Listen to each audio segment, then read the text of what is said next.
Hello, everyone. Welcome to Apochromatic Unlimited presents Harlem Renaissance Forever.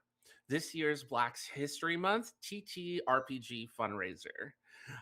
This year, we're raising funds on Tiltify for the Lavender Rights Project.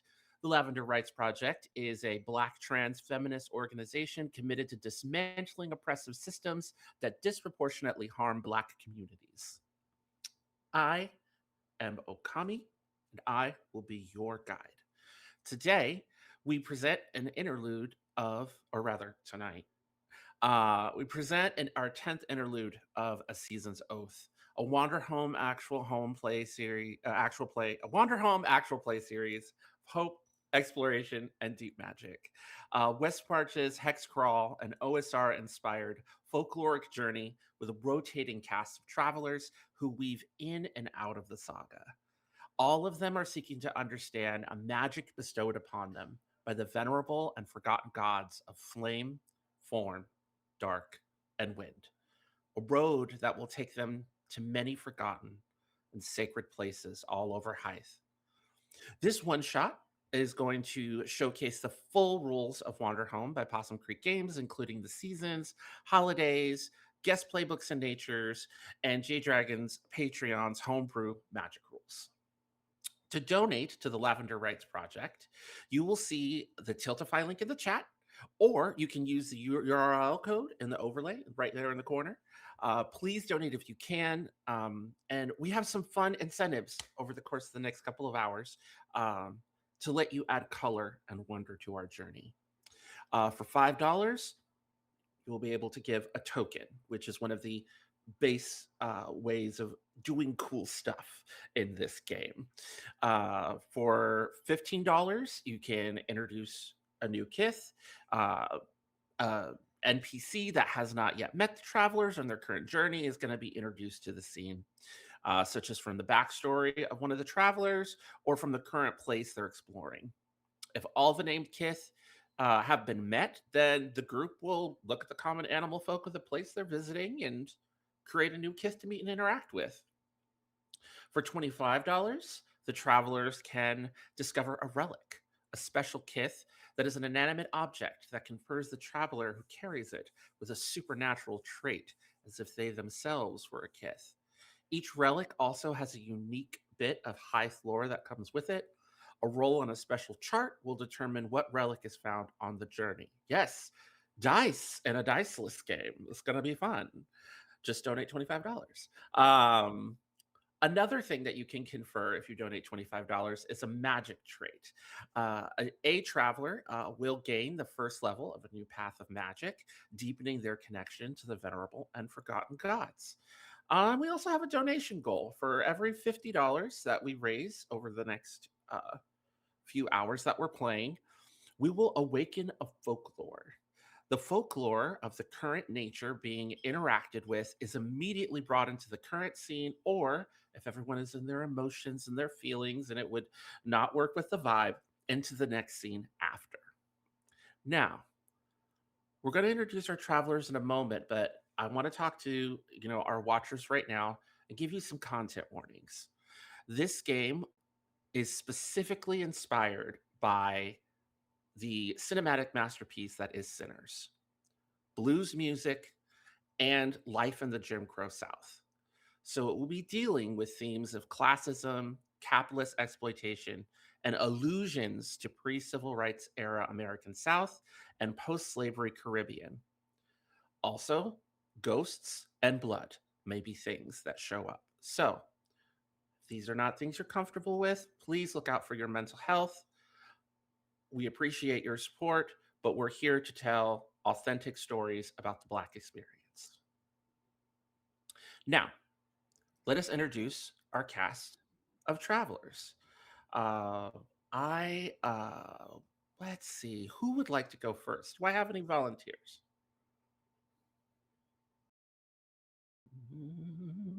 All right. So tell us your name, your pronouns, your character's name, pronouns, what animal they are, and what their playbook is. And then feel free to pass it to another player. Hi. So I'm Paul Green Dennis, just simply Paul. My pronouns are he, him, his, and my character is Deep Green, who is a bear, an orchardist bear. That's my playbook. Is the orchardist, and their their pronouns are also he, him, and his as well. And I will popcorn it to Emrys. Thank you kindly. Hello, my name is Emrys. My pronouns are they, them, as in femme, and I will be playing the wonderful Core this evening. Core is he's a lion. His pronouns are he, him, and he is. I am using a bit of a combo. He's continuing his journey through Hive, and he is now working with the Pilgrim playbook for this game. Very excited. I will popcorn to Honey.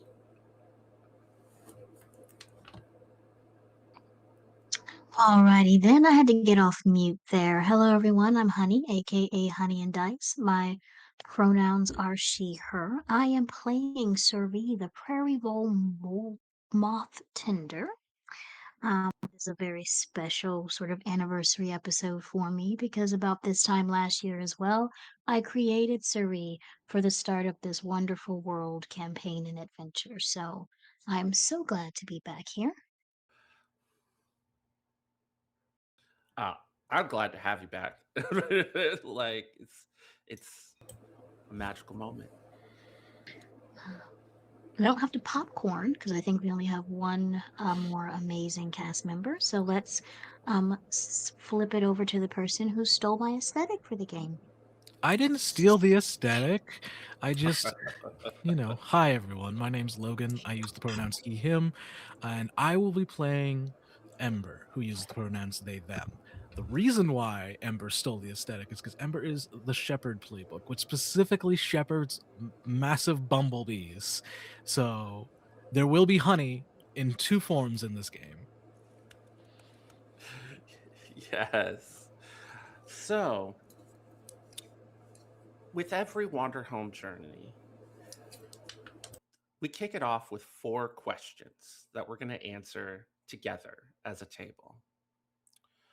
The first question is, what sort of place did we travel from? You've all been traveling for a while, at least 2 months, um, if not longer for some of you. Where did you just come from?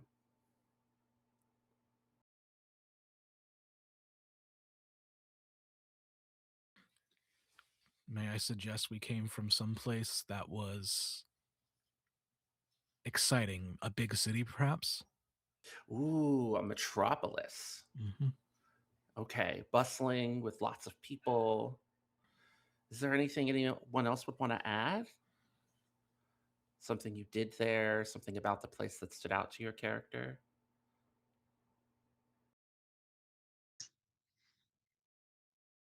It is one of those places that has a very bustling tower for moth tenders and so on. So it probably was where I picked up my latest packages Mm-hmm. um, and probably reconnected with quite a few people in this traveling group there as well.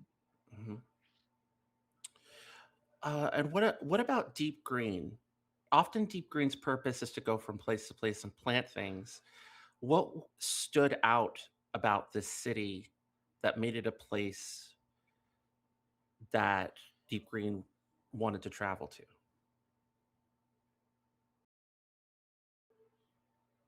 It was a place full of history to learn from, and especially he he's coming from a place where he wants to grow seeds, not just physically, but also figuratively as well, to Mm-hmm. not only start anew or continue to grow some new new connections with others and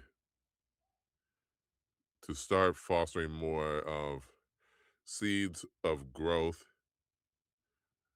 for everybody around. And those who need answers, I'm not to say that I'll have them, but I can provide where you might have them. Plant the seed there, plant the seed there.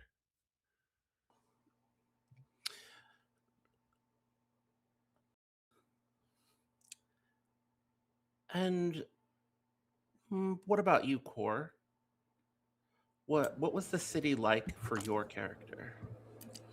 The city was for core, in addition to being a bustling metropolis, lots of people, a bittersweet experience coming from um, their home being so different and hoping that being in a large city they would maybe see lots of different kinds of creatures, and maybe just maybe in a big city they might run into someone from home, and so always kind of head on a swivel hoping, but uh, not having that experience, but still also kind of following, Deep Green in those planting those seeds, taking full advantage of the lore masters in this city Mhm. to do some research to try to get as much information about you know where Hythe is in relation to his home, ways to travel in kind of interplanar or interdimensional ways if needs be. Um, so really um, digging deep into old dusty tomes, Mhm. burying himself in the library, trying to get as much information about these rumors as he can. Do we feel that our journey has been long? Which is our second question.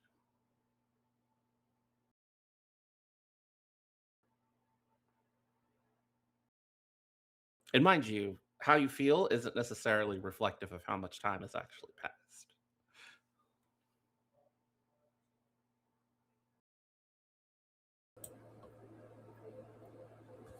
Oh, you are still muted.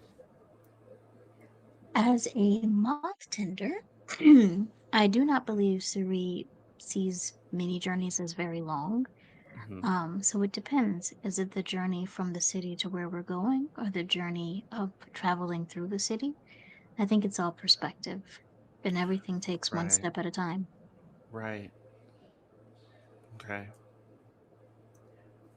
Good one.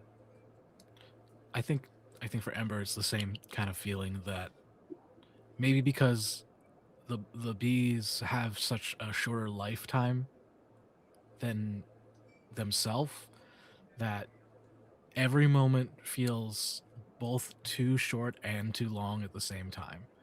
So the journey doesn't necessarily feel long. There's all these little moments that we've had together, like as of all the four of us have traveled, that no matter how many days I'm on the road, something new and exciting brings me joy and brings me comfort. Mm.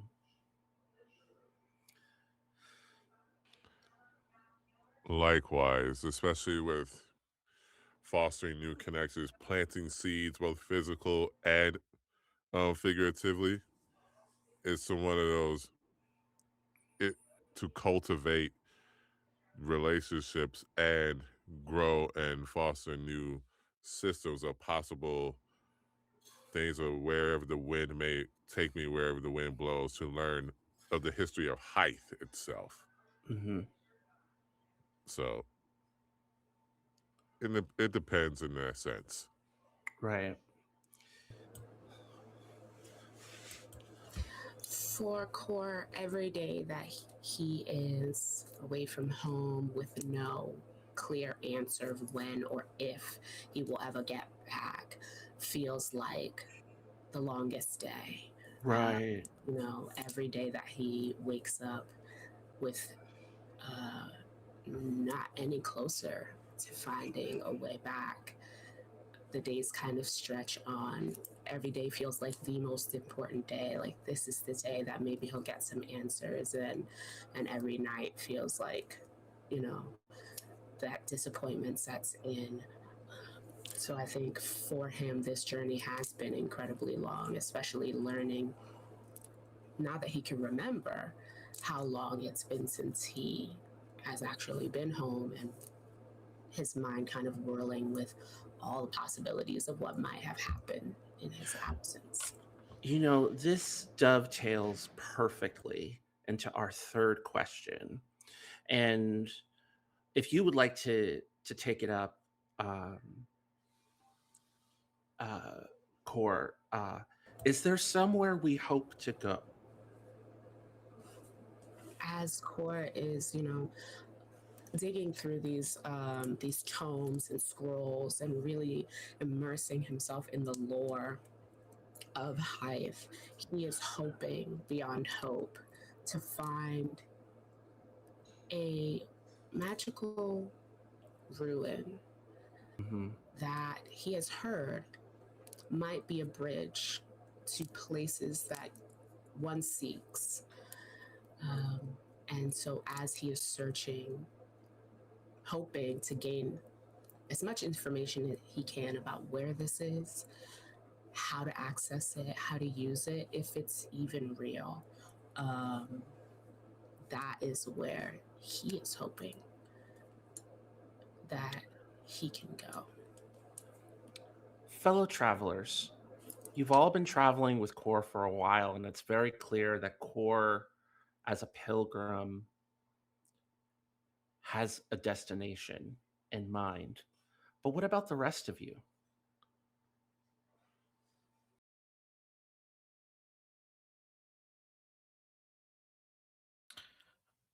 I don't think I ever have a destination.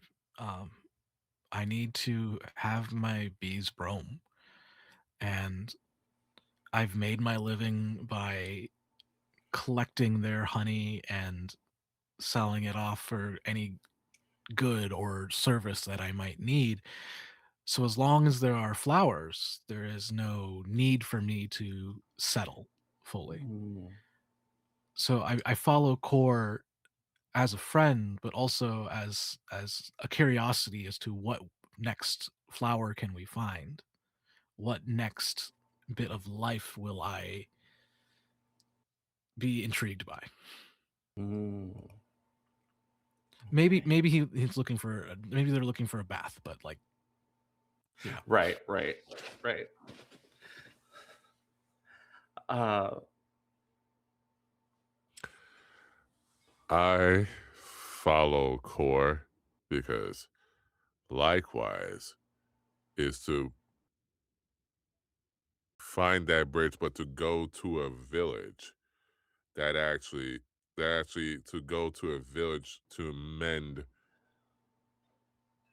a relationship that is on the way to being mended, but to fully make amends, and then not only make amends, make it so that another where I come from, the village I come from, we can all coalesce together and mm, not just necessarily put differences aside, but to start anew, plant that seed to grow again. hmm. Okay. And Sarit, you're a messenger, you're a moth tender, and where do you feel? Is there somewhere you hoped to go?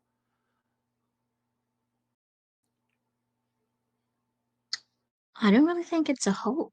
It's the next destination. And Mm, because of how life always seems to flow, um, it just so happens to be the same direction everyone else is going, which is really helpful because I've just, procured different ingredients, and Ember has the honey that I need. And this particular city had both the aloe vera and the apple cider vinegar.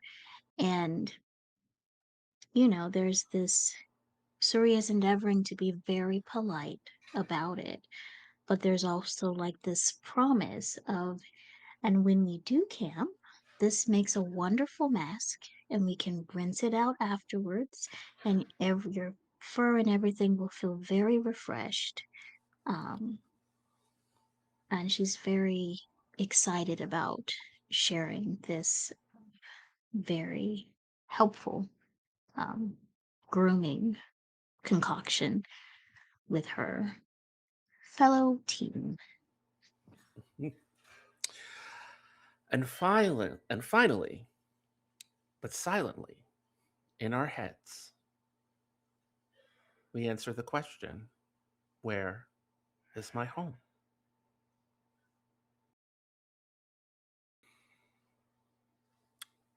And so begins our first steps into Pale Moon Junction. We're going to review this place that we're all visiting here and know that as I'm describing it, this is also an invitation to all of my players at the table. I'm going to describe a series of moves called This Place Can Always, and you are all more than welcome to, for a moment, take the position of guide and use these moves to continue to weave the story. It's particularly for scenes where maybe your traveler isn't there, or just because you feel it fits. This is not an obligation. As your guide, I am taking off the mental load of portraying all of the Kith NPCs here and making these moves to keep things flowing and going forward. But know that you are also welcome to tell the story along with me. So, Pale Moon Junction is a place where the rule of kings was driven out during the war, yet replaced with the power of peddler barons who control the lives of the locals via wooden coins paid to day laborers who work the land's massive cotton fields. Deeds signed by the desperate to have a home and access to the steam powered railway station. Yet, even in this oppressive state of post war hegemony, the local kids still strive for freedom. And juke joint taverns throughout the corners of Pale Moon, transgressive and esoteric music is played on wooden stages with sacred yet raucous dances that call to the small and forgotten gods performed on the dance floor, bringing joy to the disenfranchised cotton day laborers, rail workers, and shop clerks. These nighttime celebrations push the local kith ever closer to true freedom. The natures of this place. This place is a shanty town, a rare place in the shadow of wealth, where life is a daily struggle and your home is not your own. It is also a tavern, a place of simple comfort, often settled into while on the journey from one land to the next.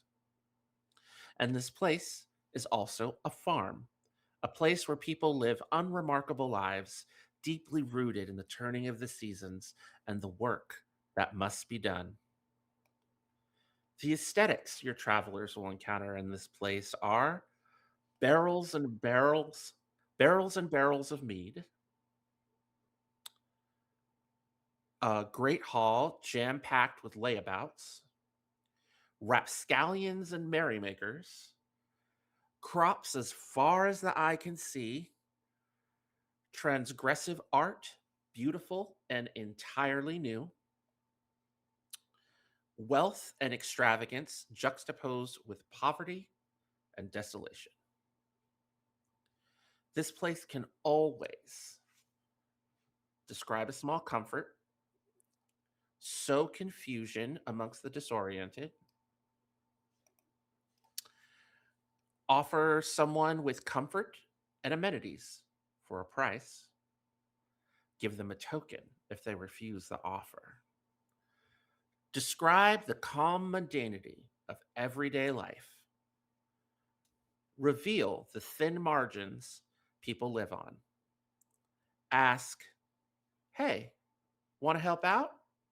Give them a token if they pitch in whatever way they can. Describe the monotony and alienation of everyday life, as well as the love and joy that blooms despite it. Show the entangled webs that trade creates and those caught in the threads and ignored. Offer an easy gain that will hurt only strangers. Give someone a token if they refuse the offer and find another way. The folklores of this place: the cat with the magic banjo, the blood sucking monster that owns the land, the haints that haunt the land at sundown. Common animal folk here are raccoons, crows, foxes, coyotes, and robins. The small and forgotten gods of Pale Moon Junction are haints, cotton pixies, and will o wisps. Now, you all are going to be arriving on a special holiday, Ablution.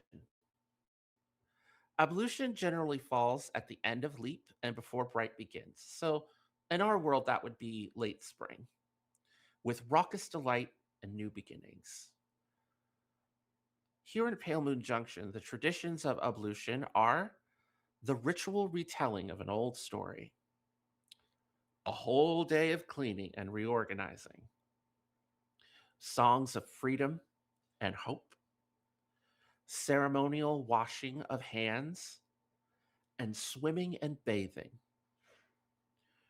During ablution, everyone can always get a token whenever you ask a question to learn more about the customs of this day.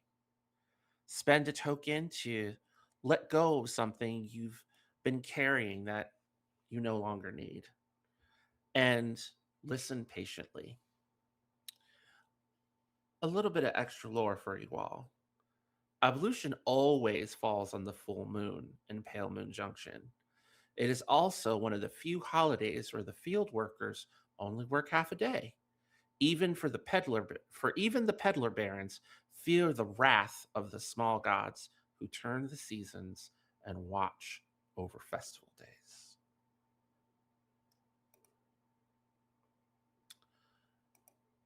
So, we begin our true journey with the loud whistle of a steam engine train.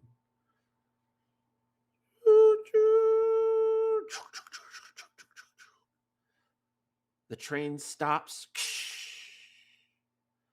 The doors open, and all of you find yourselves on the wooden planked surface of the Pale Moon Junction railway station.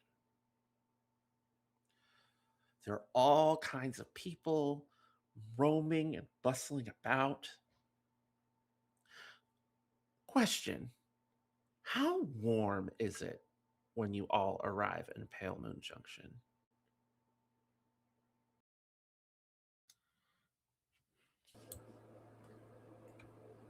I'd say that maybe it's about 1 in the afternoon, so the sun is high in the sky, and it's warm enough that Core has kind of shucked his cape and cloak and untied it at the front a bit. His tunic that he's wearing he's like, you know, keeps brushing his mane of locks off of his neck, um, and trying futilely to kind of tie them up, and they keep falling down.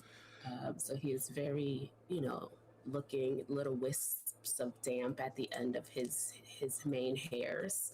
When you sweat just a little bit too much, it's just uncomfortably warm for him as this kind of large maned creature.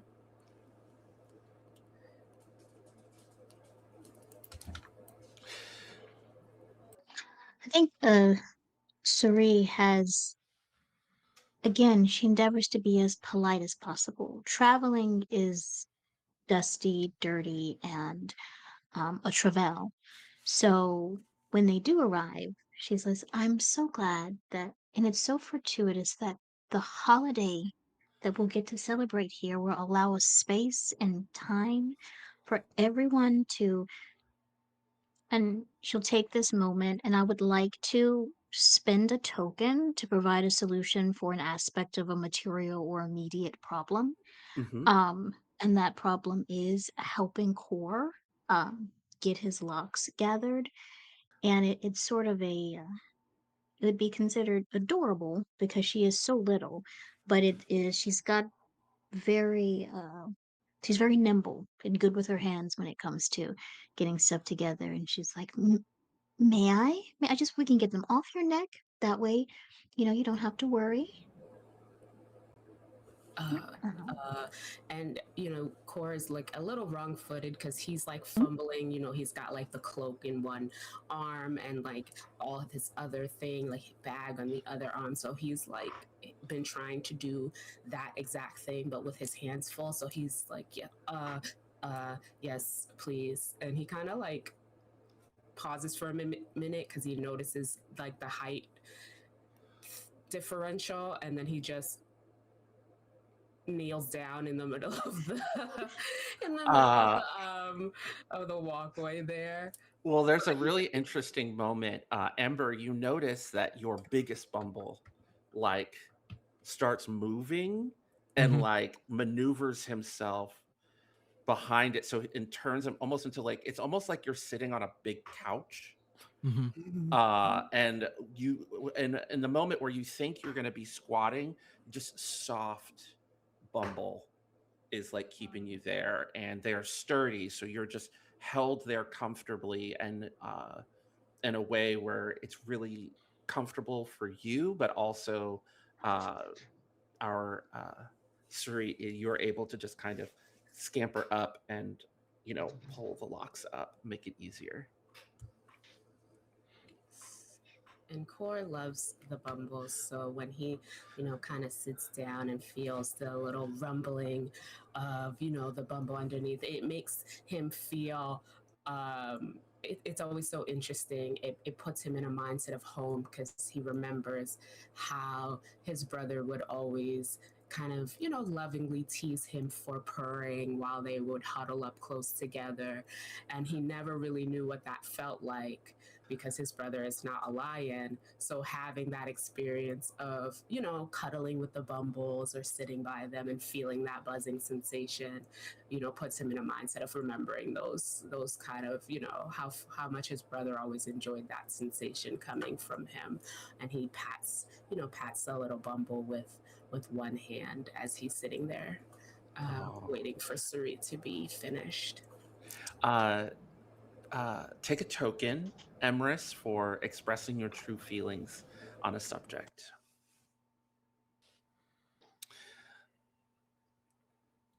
Uh, Deep Green, what are you doing while this is all going on? You've gotten off of the train. One of the Bumbles is gone rogue with their kindness. Um, um, what do you kind of want to pan the camera over to this tall bear? I am actually interacting with the Bumble in good, in just like good company, just to enjoy, because it is a tad bit warm. So the Bumble seems to be rather interested in my cooking pan of a hat, so I just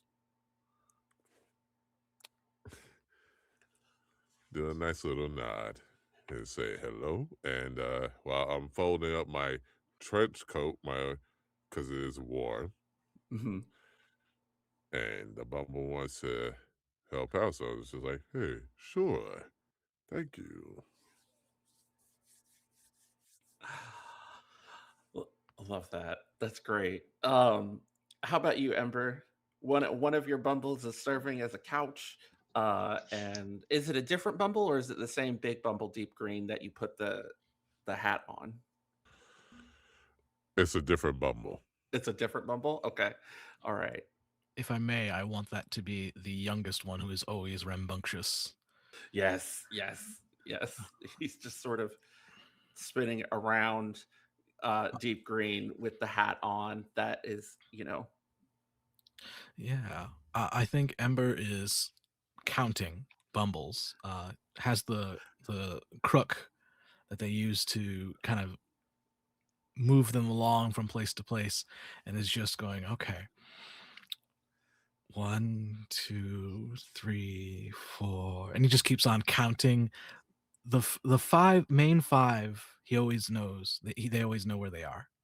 mhm. But a hive is not just 5 bees, and Right. how we You somehow convinced the train conductor to allow a whole hive of bees to travel, I Oh, cannot imagine. well, here's an interesting little world building note is that because we are in Hythe, they have specific train cars Mm, designed for traveling all kinds of bees. In fact, they had like an apiary inside of a huge train car because in our world, cattle mhm, and sheep and all kinds of other horde animals used to have to travel by train. So here in our hive, they have created these custom train cars so that shepherds can bring their bumbles and peddlers can bring their giant beetles, um, grasshopper steeds, all manner of things. All manner of carts have been outfitted. But you do mhm. have a substantial amount of bumbles, Yeah, um, and you're just sort of counting them all. yeah, Um, and then after I get to about 102, I'm like, I think that's enough of them. Let's go, and just kind of waves them off the train. A whole wave, literal a wave of buzzing bumbles come flying off the train, and outside of the five that are always kind of attached to me, the rest of them, new place to explore, new flowers to mhm. find nectar from, new people to meet and friends to make, and just scatter across Pale Moon Junction. Everyone. So right now, the depot is bustling. Everyone is kind of either headed home for the holidays or going on vacation for the holidays, and they're really excited to see the bumbles. People are waving at them, small children are petting them before they move on. Um, and uh, Nearby, you see there's like a little food stand where you see a gentleman who's a rat, brown furred rat. He's wearing a grease splattered apron, threadbare shirt underneath. But he's in front of a griddle where he has a whole bunch of vegetable kebabs that he is cooking. And next to him is what looks to be a massive, like, wooden framed porcelain basin filled with fresh water and with a stack of like clean towels, and then like underneath the basin is like a bag, like a little burlap bag, where it looks like people can like put used towels in. That's the first one you see, because you can all smell the grilling vegetables kind of flowing over to you all. um, but you will all notice that there's more than one um, of these kind of basins that have been set up. Uh, Hello, folks. Y'all want something to eat? Oh, we we we lost Emmers. We Hold on a did. second. Let's give them a few moments. We'll just go on like a little. We'll just go on a. We're gonna go on a little 5 minute break, and we will come back with our missing compatriot and see what happened. Technical difficulties happen all the time. Hey, hey, what's the word, blurs and nerds? It's your 40 something non binary boy Mark J coming to you live from right outside the nation's occupied capital. Welcome to Apocalyptic Unlimited presents Harlem Renaissance Forever, this year's Black History Month TTRPG fundraiser. This year, we're raising funds on Tiltify for the Lavender Rights Project. The Lavender Rights Project is a black trans feminist organization committed to dismantling oppressive systems that disproportionately harm black communities. APOC wants to give a big shout out and massive thanks to this year's sponsors, Transplanar RPG, Frivolous Bear Studios, and Thought Crimes Games. Transplanar RPG is an award winning, all transgender, people of color led dark fantasy channel telling stories in an original, non colonial, anti Orientalist multiverse. They're proud to support the APOC Black History Month fundraiser and encourage everyone watching to give what they can. As always, we stand in solidarity with all oppressed people of the US and the world, fighting for freedom against colonization, imperialism, and white supremacy. Free Sudan, free DRC, and free Palestine. Frivolous Bear Studios is a game company dedicated to telling untold stories and amplifying marginalized voices. Their first game, The Home We Remember, is an introspective, lyric role-playing game that uses tarot cards to explore your character's memories and their relationships to a community hit by tragedy. Produced in collaboration with Tinder Vision Studios, The Home We Remember was lovingly crafted by a team of majority queer, trans, and racialized storytellers. Visit frivolousbear.com to get your copy today. And last but certainly not least, a special shout out to our third and final sponsor, Quinn Murphy of Thought Crimes Games, the makers of Griot Anthology. The Griot Anthology is a zine celebrating the brilliant work of black TTRPG game designers, utilizing the powerful medium roleplay. This anthology holds space for intersectional blackness in the past, present, and future, giving us the opportunity to tell our own unique stories and share our unique perspectives. Go to the website itch.io and search for Griot Anthology to pick up a copy today.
Hello. Technical difficulties have been resolved. So there is, I had just described a gentleman rat running a kebab stand and all of these interesting like hand washing basins around. Um, which I'm going to say, because you're so well traveled, Sarit, you recognize these as like traditional ablution hand washing stations that are probably just been put up for the holiday.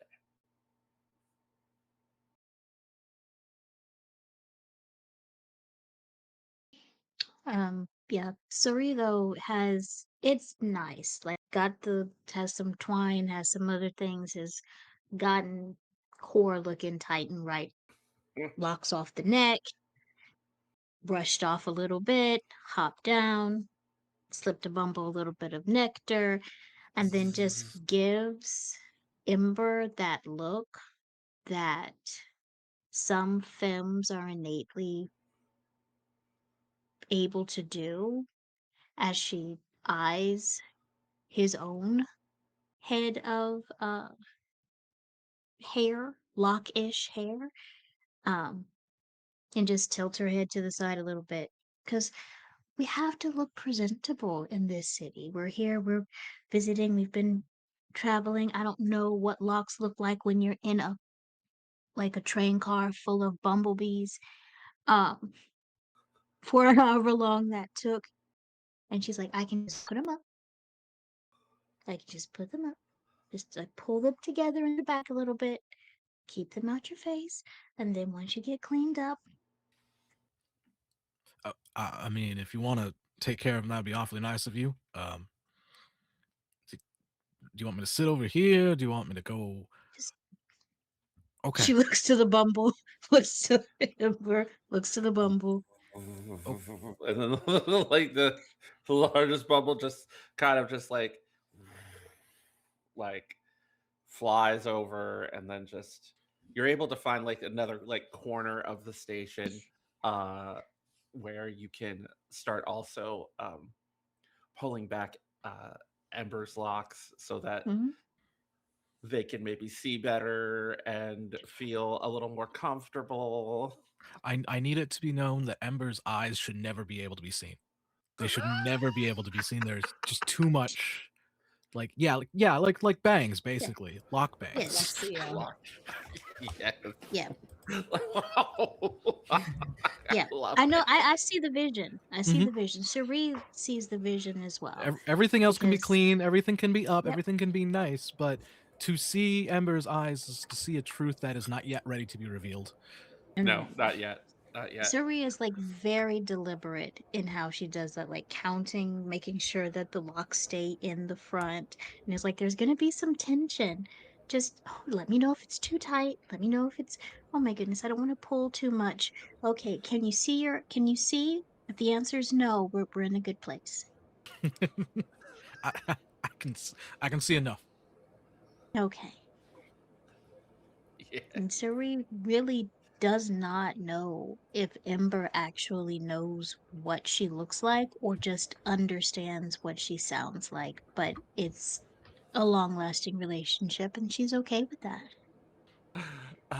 The does anyone answer the call of the veggie kebab vendor, or do y'all just sort of make your way into town? Suri is just gonna be like, deep green, deep green.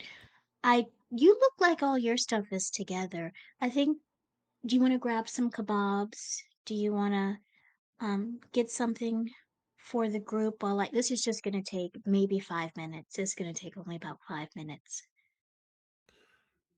Sure, I can do that. What does anybody want if they want anything? I'll take anything fried. Anything fried?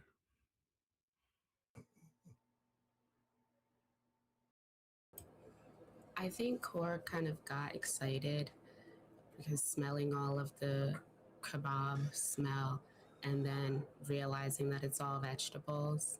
It's like Core's like, this place, like internally, it's like, this place is where it is so weird. I just need vegetables are great and all, but I just would like some meat.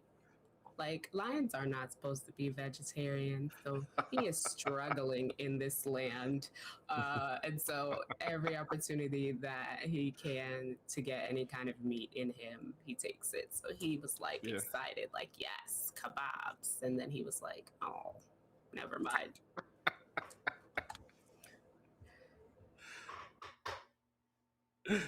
Su- Suri? And understood, Core. Suria's like, I think I'll be okay, but thank you so very, very much. Get a little bit of extra for you. And she's got whatever the currency is. It's usually She barter. off It's usually barter. Yeah. She's like, Sometimes you'll be in places where the king, like if you're in a place with like royalists that still serve the king of the floating mountain, they'll use like coinage. But for mhm. most of Hythe, it's very like barter or trade, um, hospitality, of course. Um, though I will say, yeah, is this Sarit's first time in Pale Moon Junction? I doubt it. Um, you know the currency here is wooden nickels, but it only works here. It's strange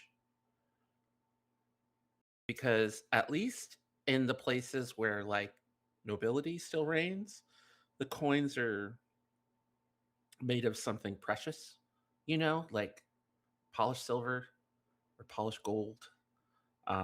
Not that that really has any use, but not to tell you what your character thinks is strange or not, but it's strange in comparison to the rest of Hythe. Um, So let me ask a question of Deep Green. Would Suri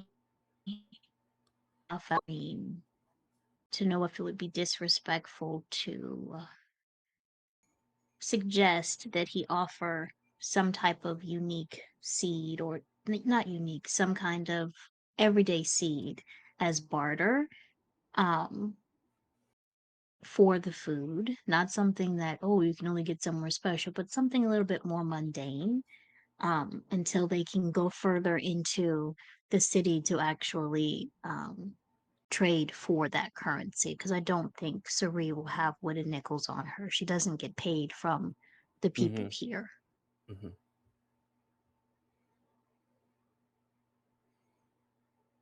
Not at all, no. Not at all, no. No. Okay. So, as she's sitting there with her little reading glasses on, working on getting Ember's locks kind of braided back and so on, she just offers to Deep Green. They'll take a few seeds for a few kebabs. And then maybe we can find something buggy and more protein based for our precious, precious lion when we get further into the city. Understood. So, Ember, something fried.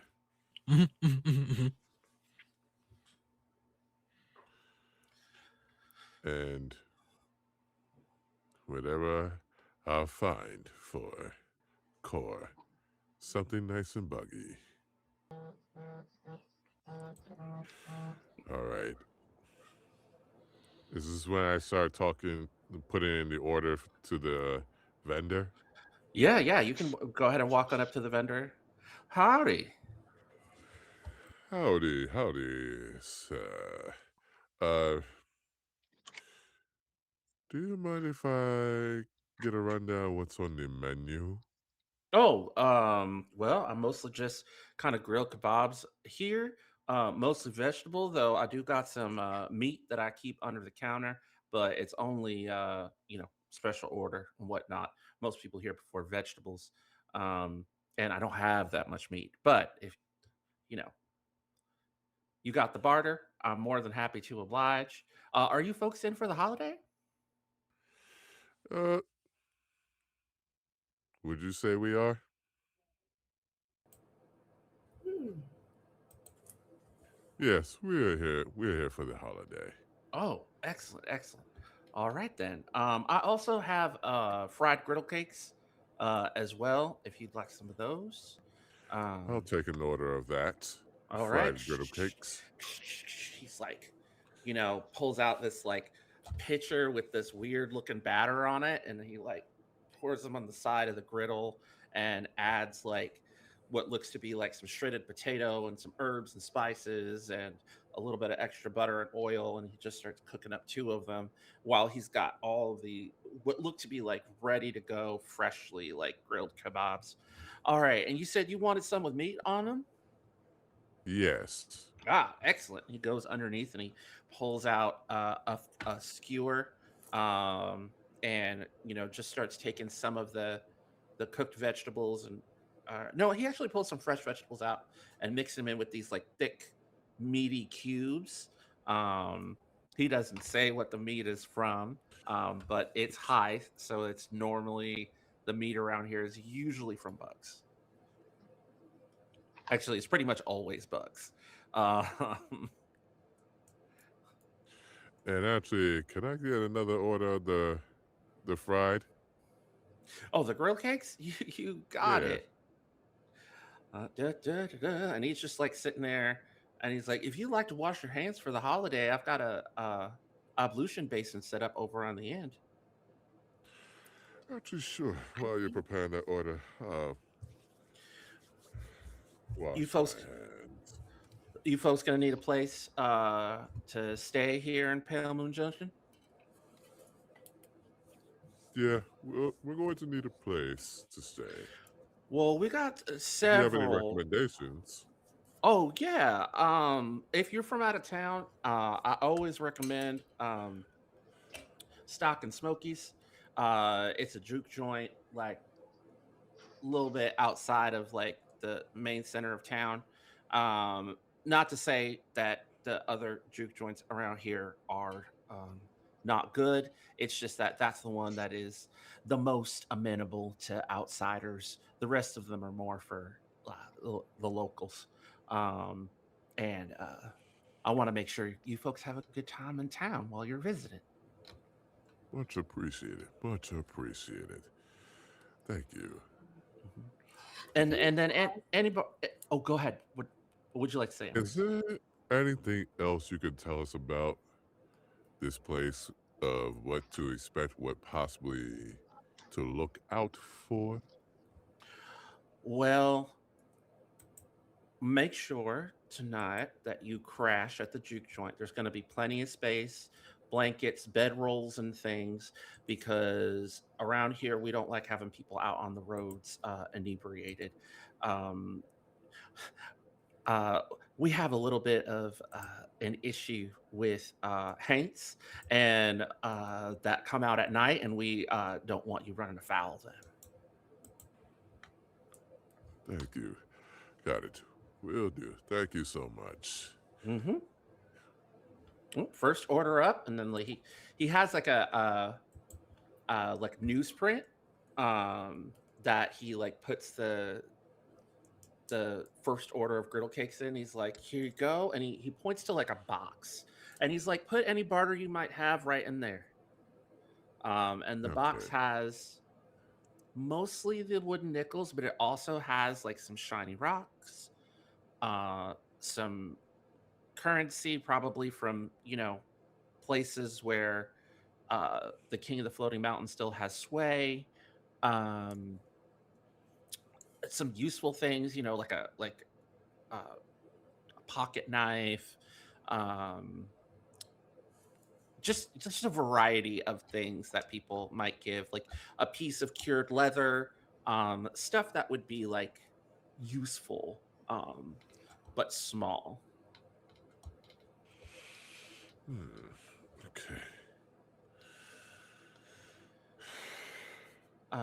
What were you going to say, Core? I would say as Core is kind of there helping to corral the bumbles when the bug kebabs hit the grill and the smell starts to waft through the area. Core definitely does that very cat-like thing of like perking up and just like starts sniffing really aggressive sniffing and following following the smell Mhm. of the bug kebabs to up to the front and just staring at them with the most uh, it's like if you've ever seen someone who was in love look at someone who they were in love with. He's got this Yeah. expression on his face of like he's never been so happy before, and it's just rapt attention, not taking his eyes off of the grill the entire time. Um, as they're cooking, just so pleased right now in this moment. Um, until he, he's kind of half listening to the conversation that Deep Green is Mhm. having with the vendor, and so when he hears the word "haints," he kind of, in confusion, turns and to the vendor and says, "Haints, what are haints?" Oh, so haints are the spirits of the dead that have unresolved issues, but there's something about this land here in Pale Moon Junction where if they if they're here for too long, they become more like small gods. They forget a bit of themselves and then they decide to eat the emotions of the living. Hmm. How do you appease these small gods? Um, well, there's a variety of different ways. Usually we go up to Miss Annabelle, the town root wisdom. She has a whole bunch of like solutions and ways, but the easiest way, packet of salt, line of salt. Um, One old story says that you can tell them stories, but you have to be careful with that because what the story means to you might actually get eaten. Um, and Yeah, they're always hungry. But Miss Annabelle always seems to have a solution. Hmm. That is. Has she said what that solution is to you before, or it's just something Miss Annabelle's kept to herself? No, it's something that Miss Annabelle actually shares whenever anybody asks. She's pretty open about it. I think the reason why she hasn't been able to completely deal with the problem is because, and his voice gets kind of low. I think there's too many, but Hmm. don't quote me on that one. Too many of these heights Hates. around, Of the Haints, yeah. hates around.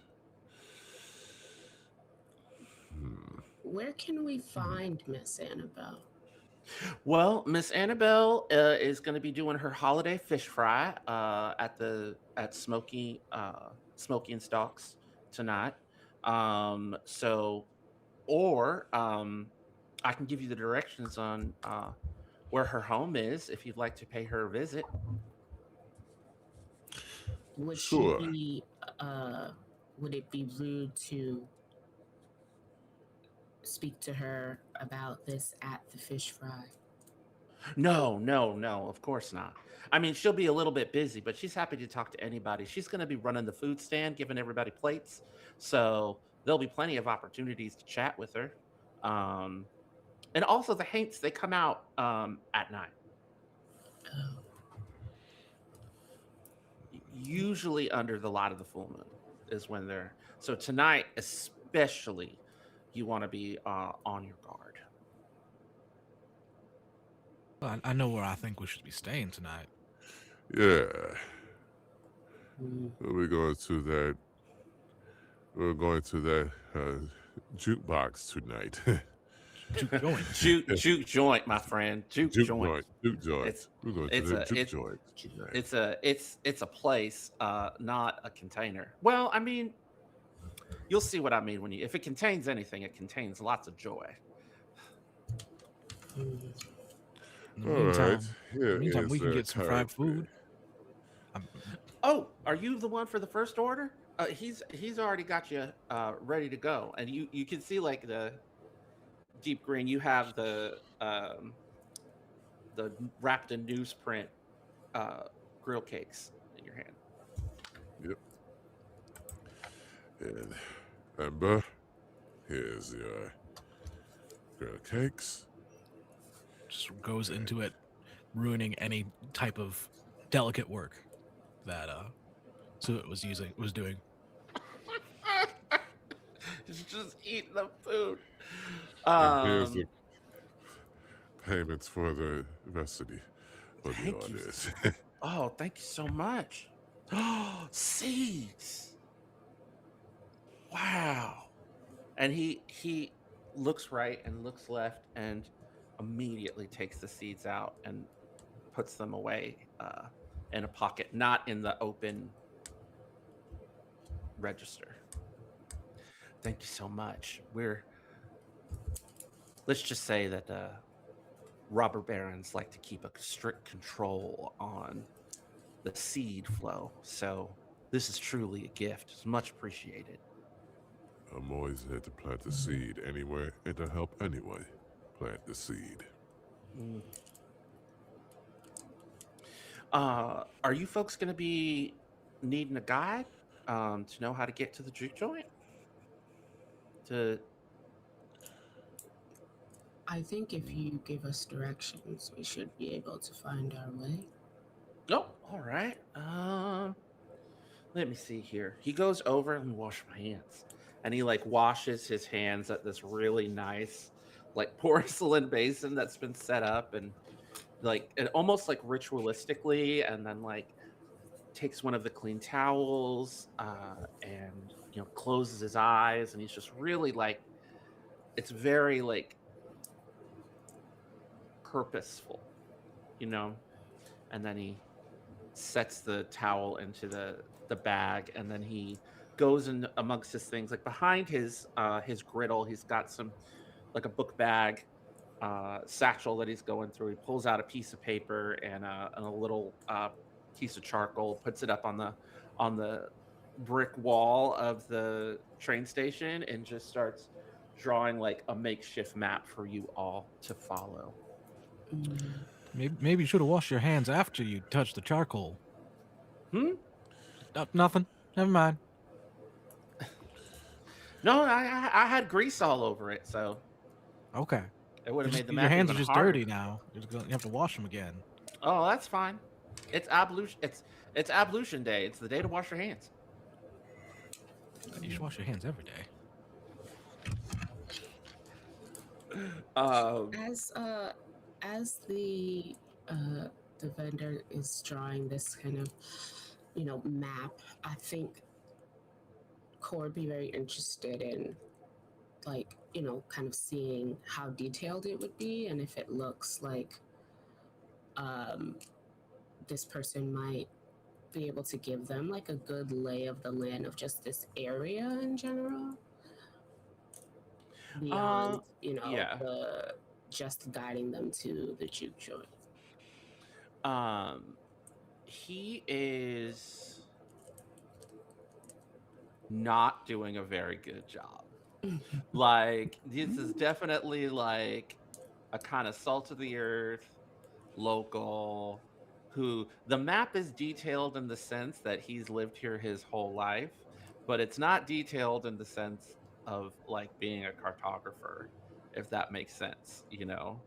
And occasionally as he's drawing it, he's just all like, all right, and you want to make sure you take the second left on the dirt road past the Willingberg farm, and like just sort of like, trying to like give you explain the landmarks as he's drawing it because they don't make too much sense, and it's very like simple writing. Okay.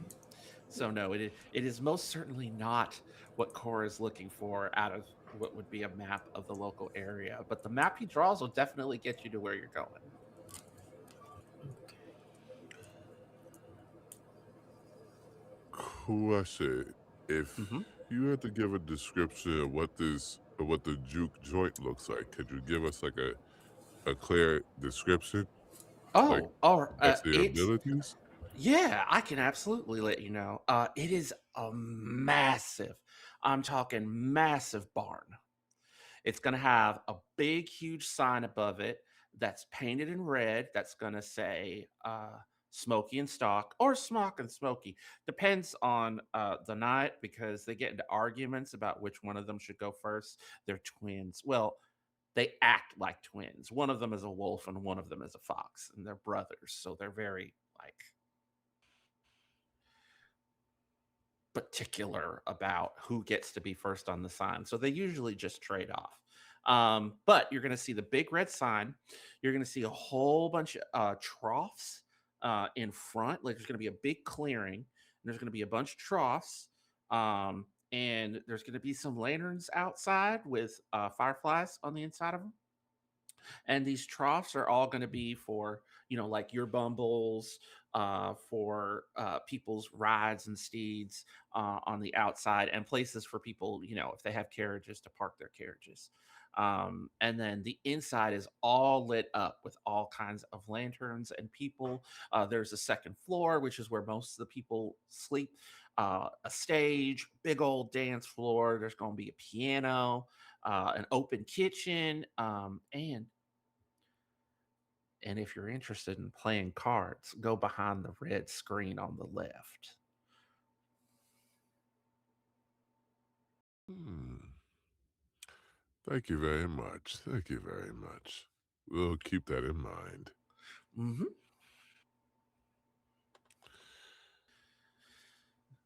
So, you all gotten your food. You've had a nice time chatting with, uh, made a new friend in Walter. What would you all like to do next? It's still early afternoon. Um, do you want to head into town? Uh, I think I want to explore town a little bit. want to Just explore what's town a going little bit? on. I mean, Yeah, I as like long to as it explore that. doesn't take us too long. Ember's a little worried about the haunts, so like I don't want to be out when they're all running around. I'd rather be around people, but I still want to know what's going on. Right, right. Um, and also, I believe Sarit has a package to deliver. Now, as you make your way through town, the town is bustling. Not as busy as the train station, though eventually the train station did kind of like as the train moved on, like got kind of emptied out. Um, when you arrive in town, there's all these like big buildings, storefronts, carriages. Um, I'm gonna make a move that this place can always do, which is describe the calm mundanity of everyday life as you see, like, you all notice just a massive carriage of sacks and sacks and sacks of cotton um, being pulled by what look to be some very tired day laborers manning to a large stag beetle that's pulling the cart for them. Happy absolution. And they wave at you as they make their way across. Um, and since it's midday, it looks like the town is probably bustling a little bit more than it usually does. Um, just because from what you can hear from the whispers of everyone in town, uh, all the day laborers worked a half a day.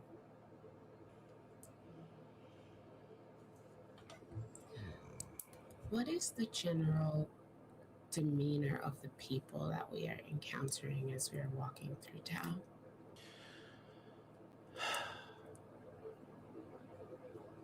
I'm going to describe the monotony and alienation of everyday life, as well as the love and joy that blooms despite it. People here look tired. People here look wore down, but there is such a brightness to everyone in anticipation and in celebration of this holiday. You see the wash basins nearby, you see children playing in the streets. Yeah, all of the day laborers, men and women alike, all look really tired, but they also look really grateful. It's just there's so much dissonance. You see a few folks that are dressed in finery that are sort of looking over everyone as they're making their way through.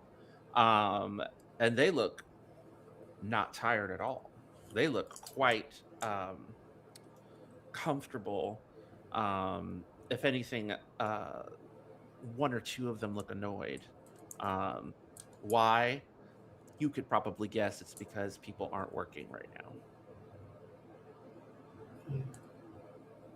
How does that make Core feel seeing this?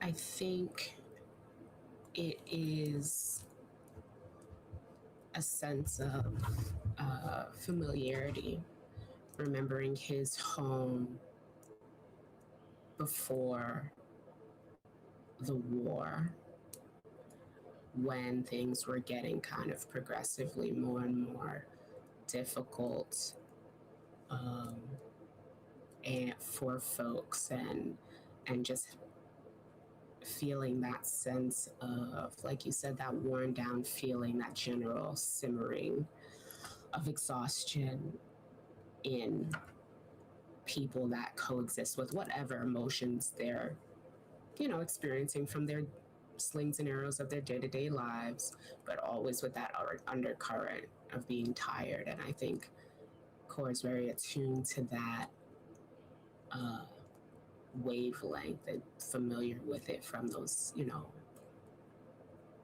days in his home before things reached a boiling point.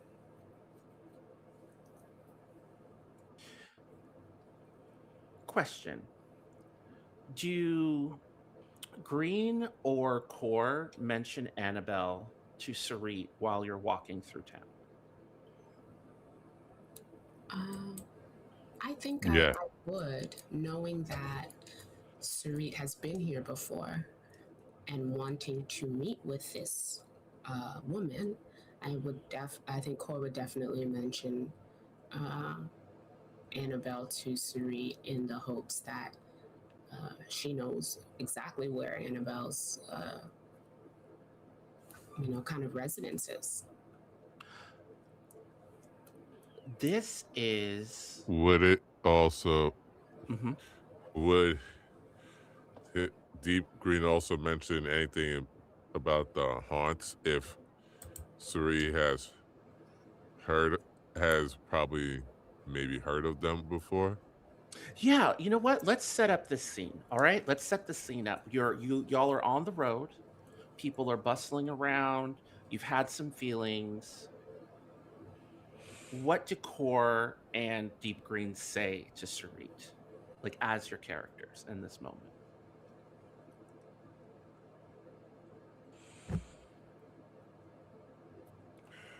Suri,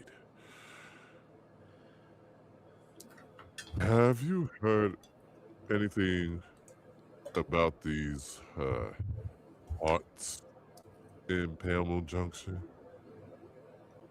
Haints, Hank, haints. these I haints? think I think the man at the stall said they call them haints here. The spirits of their dead.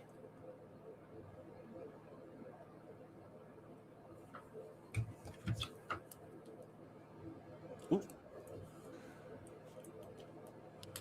Suri is quiet for a moment because there is a reason why the Association of Moth Tenders always assigns her this place, and it's due to her respect, appreciation, and I would say knowledge. I would say, based on how she has been developed as a character, Hmm. knowledge of some of the more small gods adjacent supernatural realities. And she simply just nods soberly, um, and endeavors to keep spirits up a little bit. Is like, they're interesting, interesting little creatures. And I say interesting because their aversion to salt reminds me of why, unless it's a medical necessity, it's very difficult to trust people who have or things or creatures or kith or kin that have an aversion to flavor. It's usually a red flag.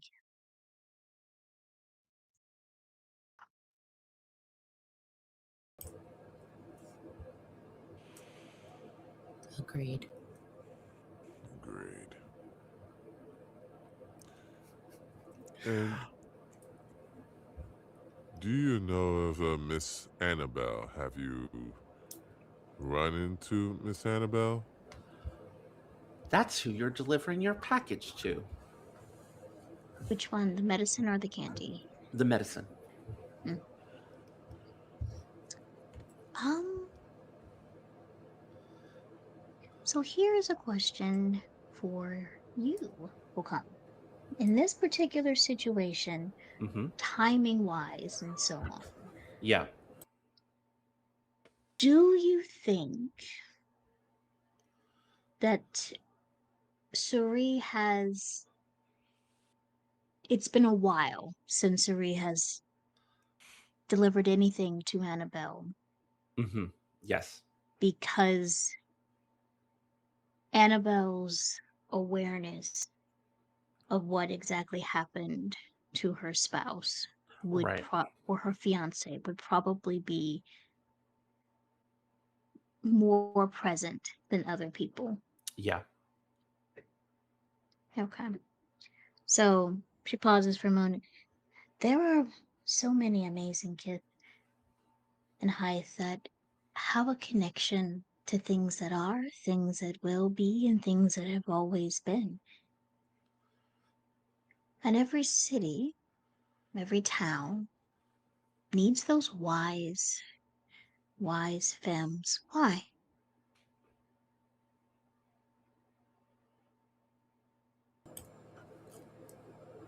The the vendor at the kebab stand said that she would know more about the eights and other things. She definitely would. I'm headed that way. I have to deliver something that she's needed for a while. I received a letter about it. Normally, I receive just the packages, but there was a letter, and then there's going to get the medicine from the person, and now I'm all the way back here in this lovely, lovely town full of hanks and wisps and so many other wonderful things that come out at night. Hmm. Would you like me to accompany you? And Zuri does look a little bit concerned, and I would like to spend a token Hmm. in order to. This is a unique take of this, but Okay. ease someone's pain if only for a moment. And that would be to ask Core as carefully as possible. Are you okay with searching today, or do you want a break? I I don't think that I will ever want a break. Okay. I. It is a holiday, and it is okay to not be okay for a moment, and it's okay to also be okay with who and where you are at the moment so that you have the strength to continue on your journey. Kids like Annabelle have a way of seeing sometimes things that it's not time for you to see or know yet.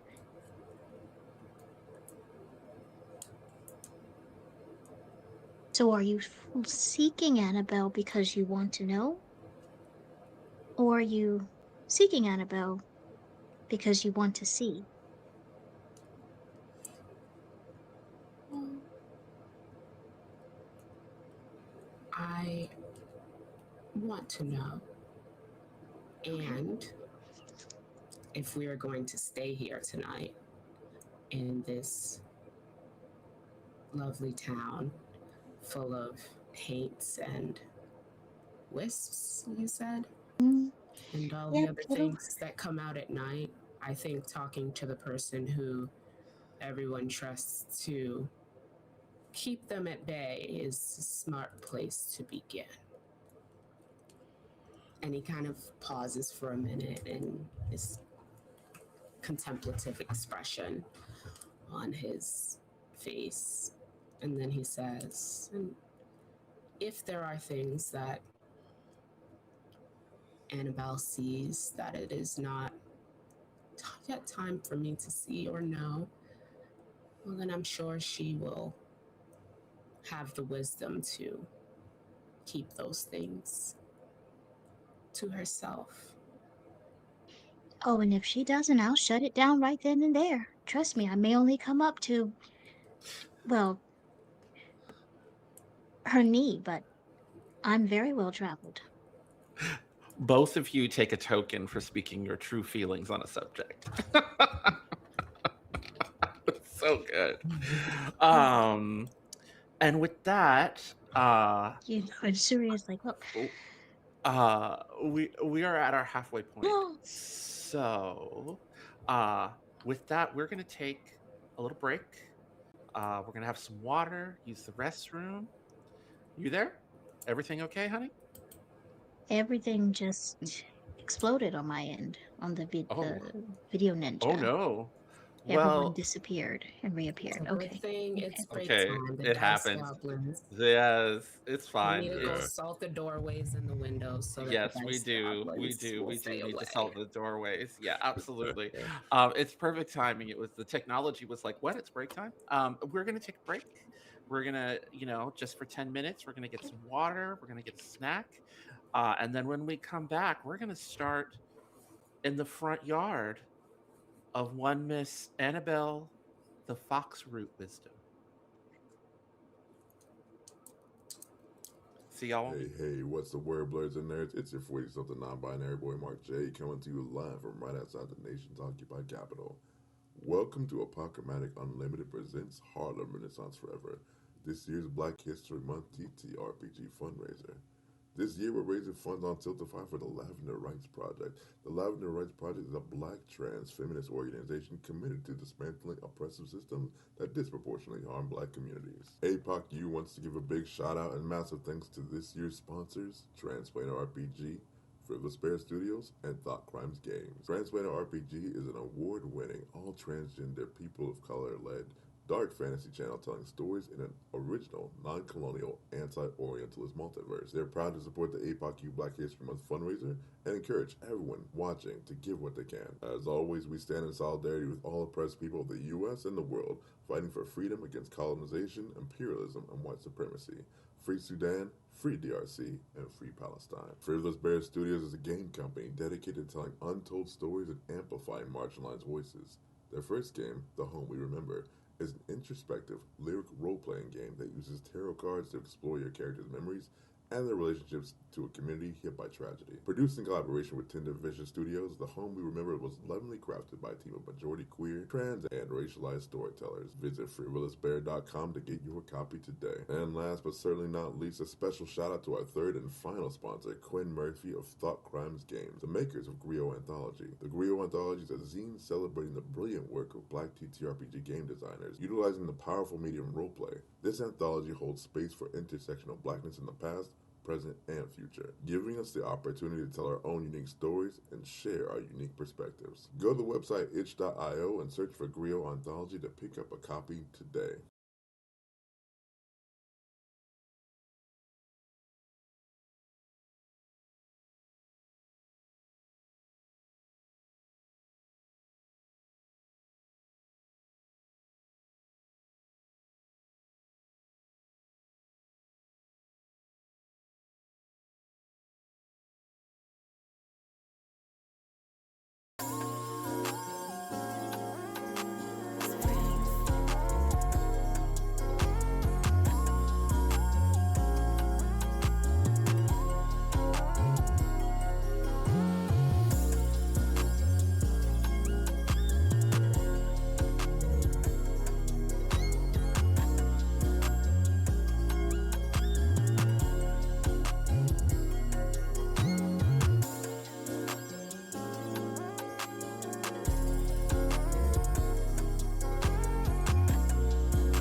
And we're back. So on the stream, we got an anonymous $25 donation. So what I would like to do as guide is, as some of our travelers who have been traveling for a longer time had tokens going into this journey, I would like to offer our two travelers that began with 0 tokens, 5 tokens, $5 for each. How would we like that divvied up between deep green and ember? Which one of you wants to take two, and which one wants to take three? I don't know I'll what's take the. two. Okay, you'll take two. Okay. I wasn't sure Okay. which way we wanted to go, but I'll take Okay. that. All right. There we go. Don't forget to look at your moves that you can spend tokens to do, and not just moves that will earn you tokens. So when we return, all of our travelers will find themselves on the outskirts of the main town, uh, leaving a dirt road that they strode upon, um, and near a beautiful, 1-story house, more of a cottage, I would say, um, with a beautiful elm tree in the yard, a set of really simple steps going up to the door of this house, with a beautiful roof that has been painted dark brick red. You see all these interesting charms and um, kind of hanging from the edges of the roof and over uh, the edge of the door.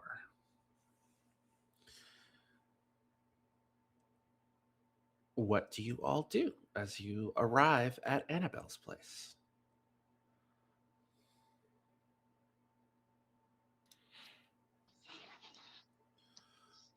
Suri is going to adjust her little gloves and her little uniform and brush a little dust off and get the package out of her satchel and square her little shoulders and march up the stairs to knock on the door. And she says, all chipper and proper, I have a package for Annabelle. The door opens somewhat quickly as you hear, a little pattering of feet on the inside. And then when the door opens, you see a curvaceous red fox woman, wearing a like a comfortable, somewhat low cut blouse and a broomstick skirt, with a sash around it, and she's barefoot, which is not unusual for height. Some people wear shoes, some people just walk around on their paws. She's much more of a paws kind of person, obviously. Um, Her fur is neatly trimmed and well washed, and she has very intense dark brown eyes. And you can see around her neck is a little pouch, on a made of brown cloth and twine, on like a hemp necklace, like a hemp string necklace. Uh, and standing out is that she has these like beautiful, polished, like thick, chunky hoop earrings, made of not gold, but perhaps like some sort of precious stone that it's been carved out of, but it's been polished so much that it shines like gold or silver. Ah, welcome, Moss Tender. And I see you've brought some friends. Come on in. And she opens up the door. The place is a little bit cramped, so you're probably going to have to leave your bumbles outside if that's okay. Oh, I suppose they can find themselves some kind of entertainment. And Ember stomps their crook, and the 5 bumbles that are always underfoot scatter. Not far, within eyesight. Um, you now when she said it was cramped, she was not kidding. This is like a square room with an island in the middle of it, and there are just shelves and shelves of tonics, tinctures. There are dried roots and herbs hanging from the ceiling. In the center island, she has a mortar and pestle and all manner of like little bags for putting in different powders and herbs. One in one corner is like a full wood stove with a giant pot, and then what looks to be all kinds of like tubes and things that you would use for brewing and chemistry. I guess you could say alchemy. Um, and there is space for all of you to kind of stand around and talk. Like she has like chairs where you can sit, and then there's like a doorway that leads to like what you assume is like a side bedroom. Um, and she welcomes you all in, and she's like, "Yeah, I got some chairs lying around. Feel free to pull up. What delivery you got for me?" Suri is extra professional right now. It's like the radio announcer telephone voice just turned and amped all the way up. Thank you so much for welcoming me into your home. I have a package here. If you could just sign right here. Absolutely. She pulls out a quill and dips it into an ink pot that she just has kind of around amongst the chaos of her stuff, and signs it with a flourish. Ah, Closes her little book, puts it back in the satchel, hands over the package of medicine. Thank you so much for trusting the moth tenders to deliver this precious package to you. Is there anything you would like to send back to the vendor in return? A letter I could write for you? absolutely. Moment. And she puts the package like on one of her many shelves, and she heads over and grabs another package. It looks to be like a bottle wrapped in brown, like maybe about this big, uh, wrapped in like brown paper and spun around. And then she has a letter in an envelope, really simple brown paper envelope, and it has the address written on the outside to the vendor, and then it has her address on it as well. All right, this it's not a rush. Whenever you are looped back around to the city, um, this is for him. It's not All right. payment, it's a thank you gift. So, Oh, if you have okay. other deliveries to make, I completely understand. So there's no, you would not like to pay for additional rush shipping. It can just go business as usual. Business as usual. All right.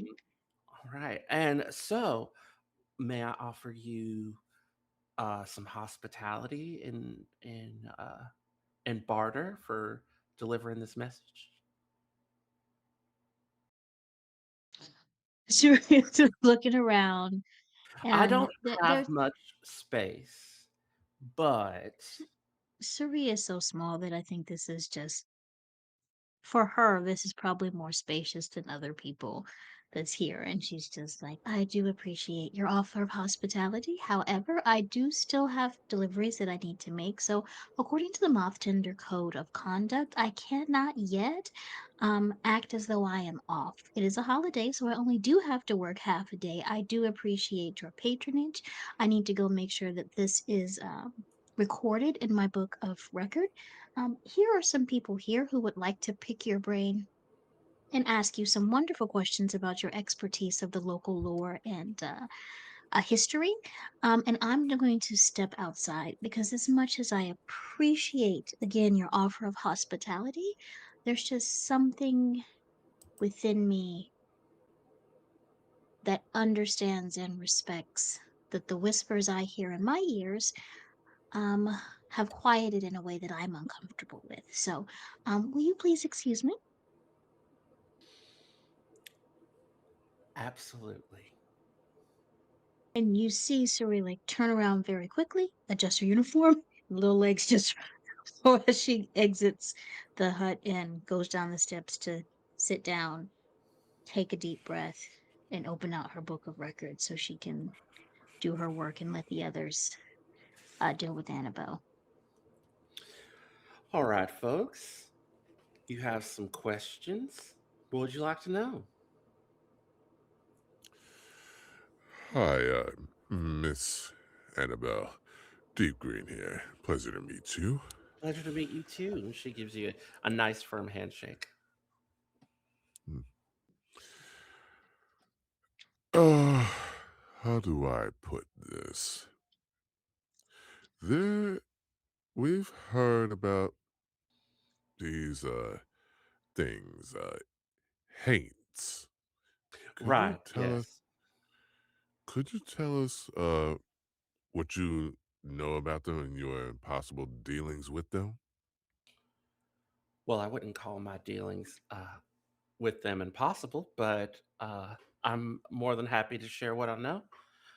Haints are the spirits of the dead with unresolved issues. They go by many different names all over Hythe, but Haints in particular are not like other ghosts you might encounter. They become tied to the land, to the sun, the moon, the earth itself. They start to forget themselves and they become something more of a spirit. They become something like a small god and become even more bound to the place where they died. And then what overcomes them is a hunger for what sustains all of us in life: emotion, feelings, experiences. And so we, the kith, the people,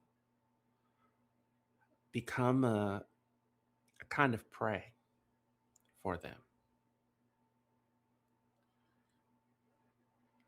It's like a echo of the cycle of life, as it were.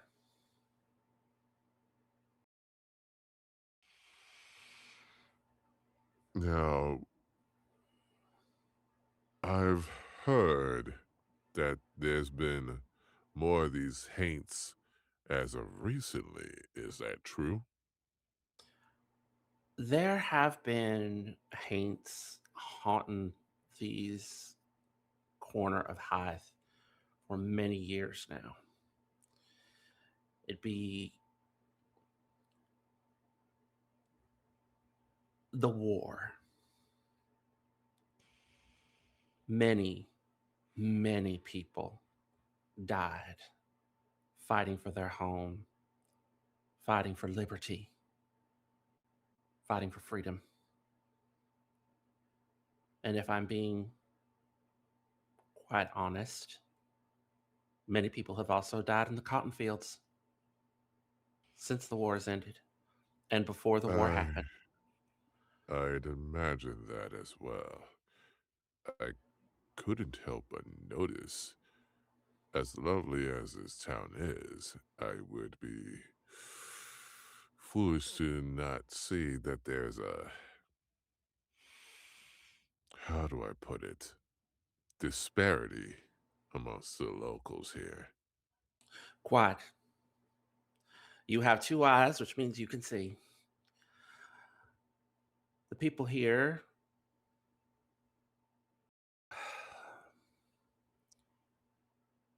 like most of Hythe, we were under the boot of kings and aristocrats, serving under their will. But unlike the rest of Hythe, from what I hear from kind folk and travelers such as yourselves,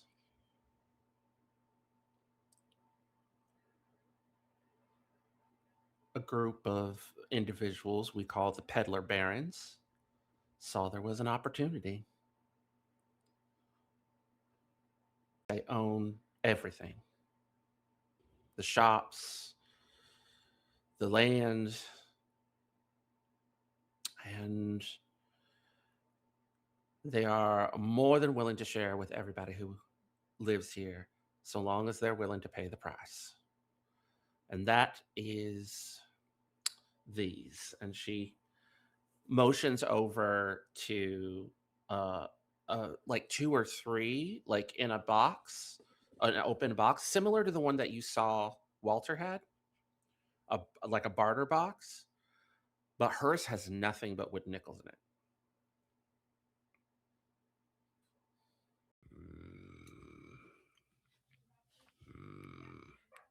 So the people out here just toil under these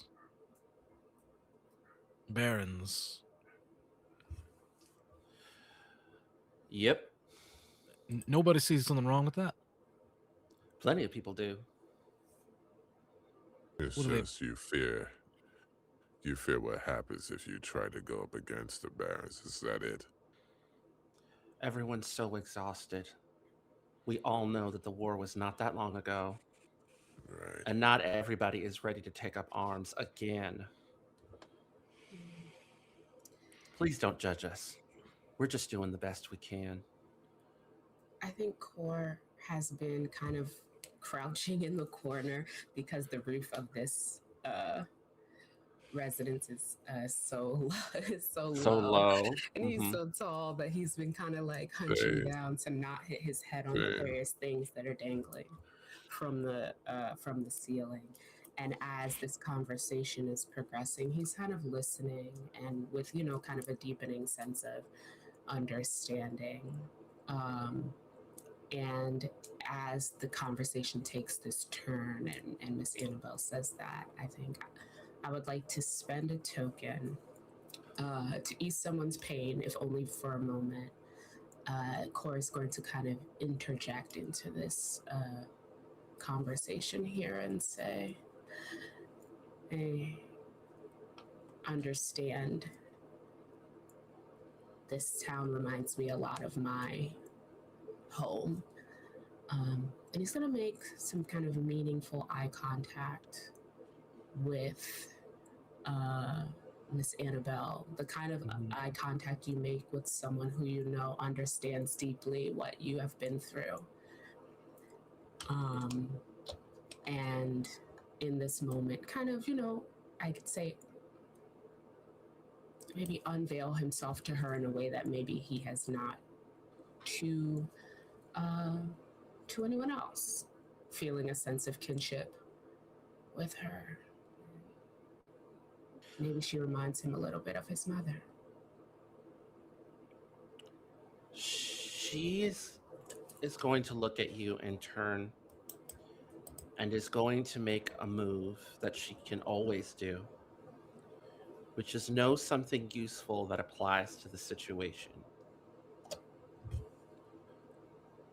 You're on a journey. You have seen much. And what I can tell you is that while on this day, on ablution, you might not find the end of that journey, but I can tell you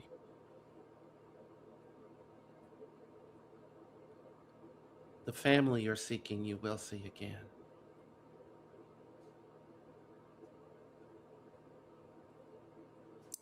I think something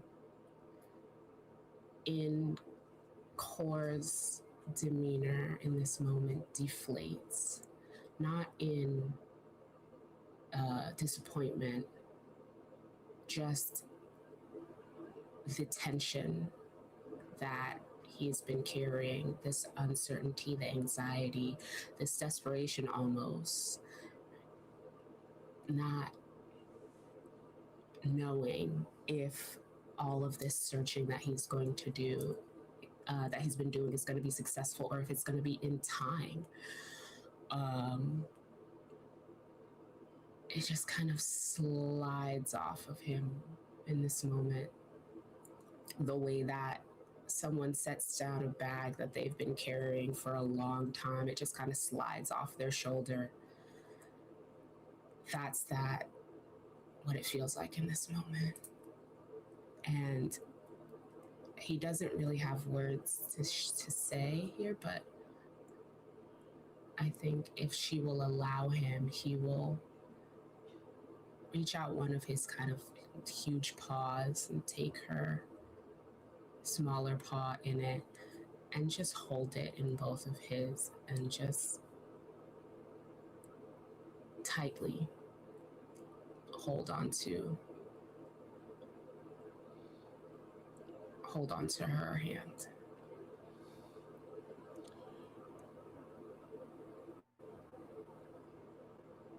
She's going to hold your hand, and she's going to make the move: protect someone else from the world.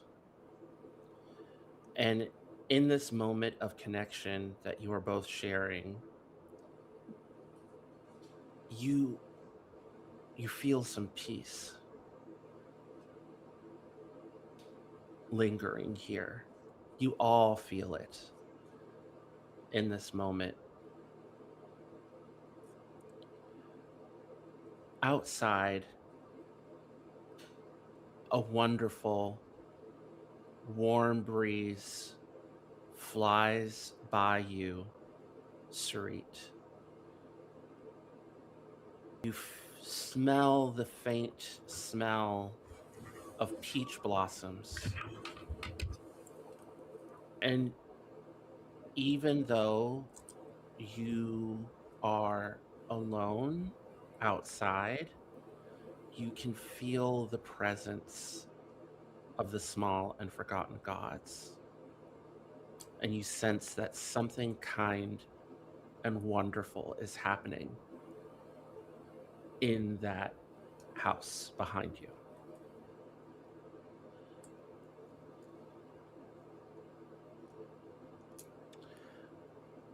Would anyone else like to make any moves in response to this moment? Or perhaps share some words to break the silence? I think if I could, I'd like to spend a token to reveal something hidden about the person in front of you and ask them what it is. Ooh. I want to know what is the pain that asks us not to judge them. And I think what it is just for a moment, Ember takes their locks that are blocking their eyes and just reveals one eye. And behind there, you see empathy.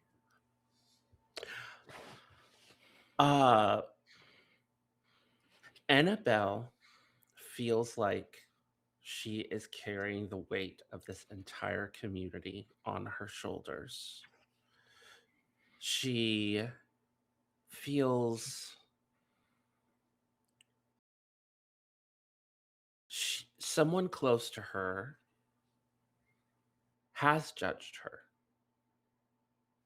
for taking these wooden coins. Someone that really knows her. Like, why would you ask that of strangers? This is coming from a place of defensiveness. She has trauma based around this. And even further above the table, she's trying to find a solution, but she's only one fox. She's only one woman. A woman of an incredible power and influence, but still just one. And that is what is revealed about Annabelle. I don't think Ember says anything to it. It's just a more of an eye contact and reading and understanding. And they stand. Thank you for your hospitality. Of course.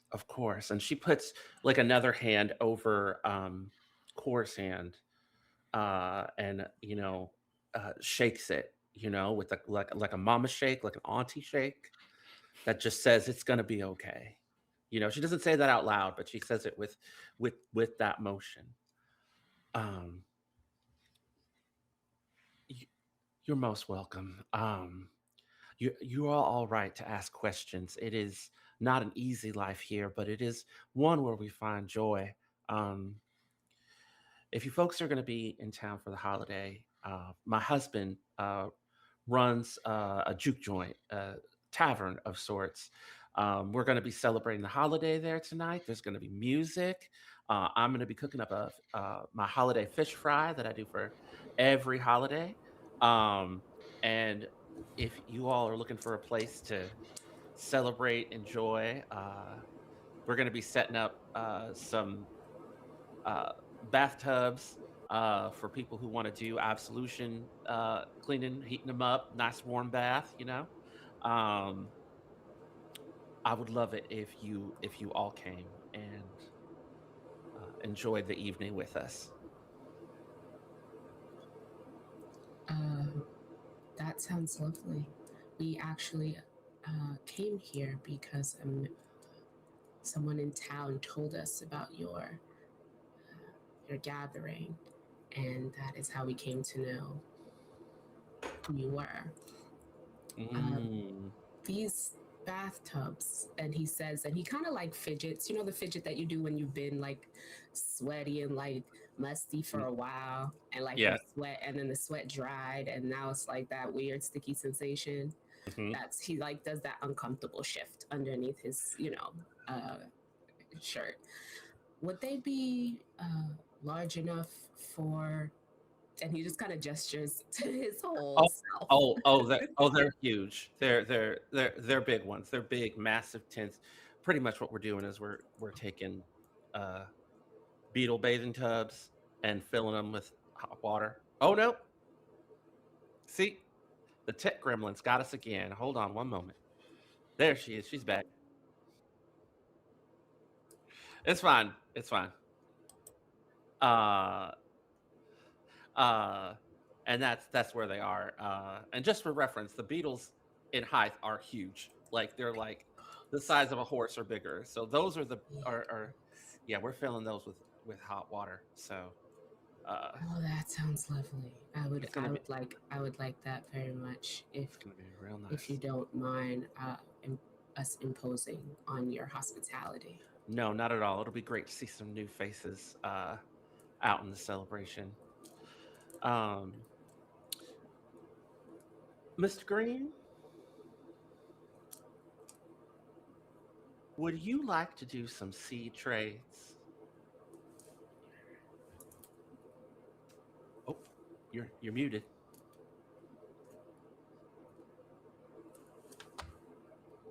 Absolutely. I would love to do some seed trades. Let me show you what I got.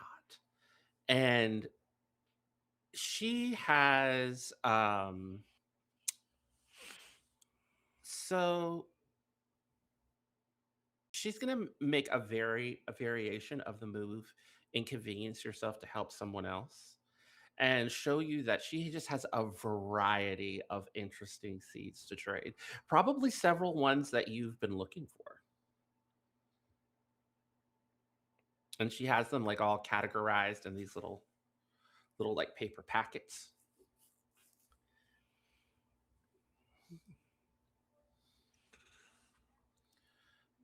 Ooh, I've been searching around for some of these seeds.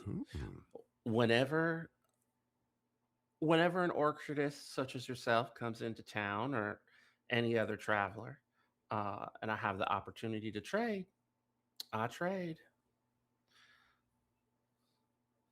Now be wary. Hmm. The peddler barons try to keep a lock on what seeds go to and fro in this little area. So Or you're not so gonna I've find heard. you're not gonna find anybody other than me that has this has this much variety in their collection. Hmm. I much appreciate that. And also, I've heard about that whole situation with the peddler barons and the seeds.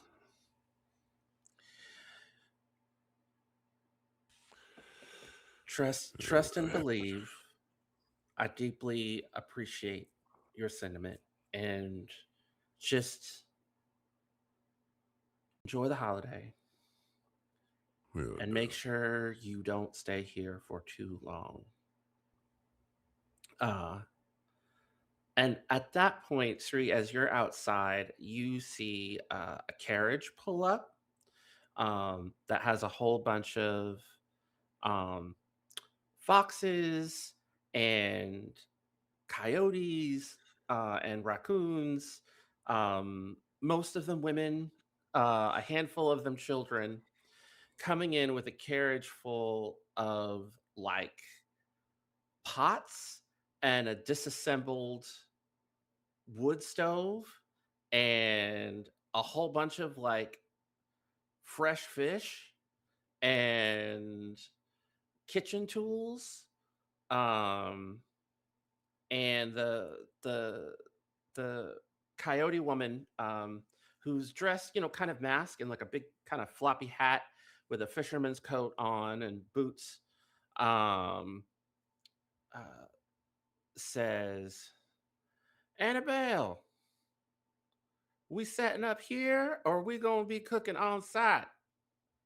Oh, sorry. Uh, hold on a moment. Sarit, do you say anything? Shuri has been finishing up her little record keeping, putting everything away nice and neat, toying with her ring for a moment as her ears occasionally twitch and she listens to what's going on inside. And as the group pulls up, she stands up and she says, "Excuse me, um, Mhm. do you by any chance have a little flour, a little butter, and a little salt?" Absolutely. They're all back in the carriage. Are you helping with the fish fry? I don't know anything about that. I do, however, want to repay the hospitality of this city with a gift of my own. But to do that, I need a little bit of help. Well, if you're willing to come along with us, we got to figure out whether we're going to be setting up here or whether we're going down to the juke joint early. You're more than welcome to cook up whatever you like alongside us.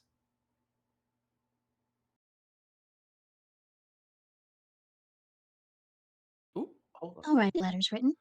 Oh, what was that you said? Do you have letters written? Do do any of you need letters written, packages delivered, or any messages sent? Uh, and you know what? A handful of them do actually. They're just like, oh, I do. Yeah, I would love that. Yeah. Um, and they like immediately come up and just start chit chatting with you. The fox woman in the hat looks vaguely annoyed, not with you, but with them. And then Annabelle says, "Oh, pick what you like, but leave one of your seeds for every one of mine that you take. Fair? All right. I'll be right outside. I'll be right back." She opens up and is like, "Claudine, why in the world are you yelling out from the carriage like you don't have no sense?" And she's just like, "I just want to know if we're setting up here or if we're setting up over there." And she's like, "Well, it looks like half you girls are dealing with the moth tender right now, so go ahead and set up over here. We'll have plenty of time to bring all the finished food over to the juke joint. Come on, come on, come on, come on." And she comes back in and says, "All right, we're getting ready to set up the fish fry and cook all the food. And I'm going to make a move that this place can always do, and ask the question, "Hey, want to help out?"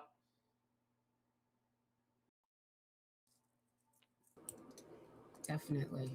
I Mhm. think Sure, Eh, sure. Yes. has already Oh, kind of insinuated himself towards the okay. carriage and is standing there looking large, kind of like in with the intention of carrying anything that needs to be carried or lifting anything that needs to be lifted. Absolutely. Same.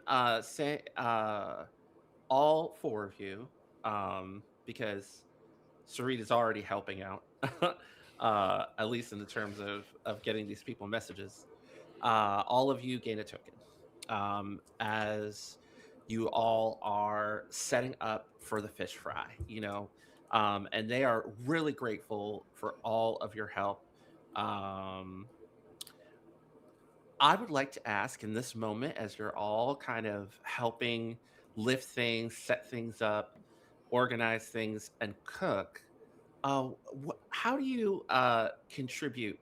Uh, I know that Cora's already said lifting things, and you know, but how would you all like to contribute over the course of the next couple of hours, um, to helping cook this fish fry? Because you're feeding like probably like 100 people. I would like to, as I see these fish, and it's like, I don't know how long it's been since Cora's seen fish or whether he has seen fish in this quantity before, but he is like overjoyed in this moment.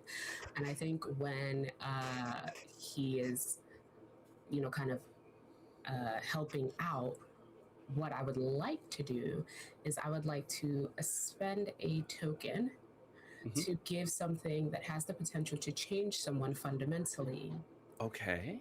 as and Cora is going to offer to share his father's fish fry recipe Oh, nice. with Annabelle, Claudine, and the rest of um, the folks who are doing the cooking aspect, uh, Okay. and offer that as something that is from his home Mhm. that he has to give to repay the kindness. So he's like help mixing up the various seasonings, and as he's doing, he's kind of telling them about um, his family and his dad teaching him how to catch fish and how to cook them up, and all of that.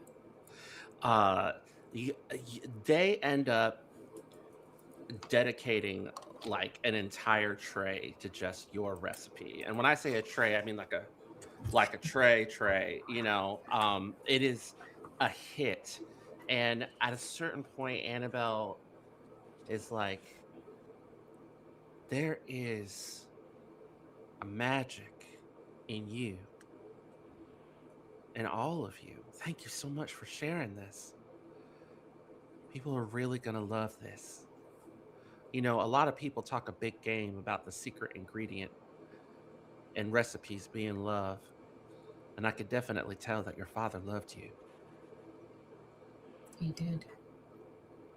I wish that I could speak to him once more, but uh, I hear that he passed while I've been here.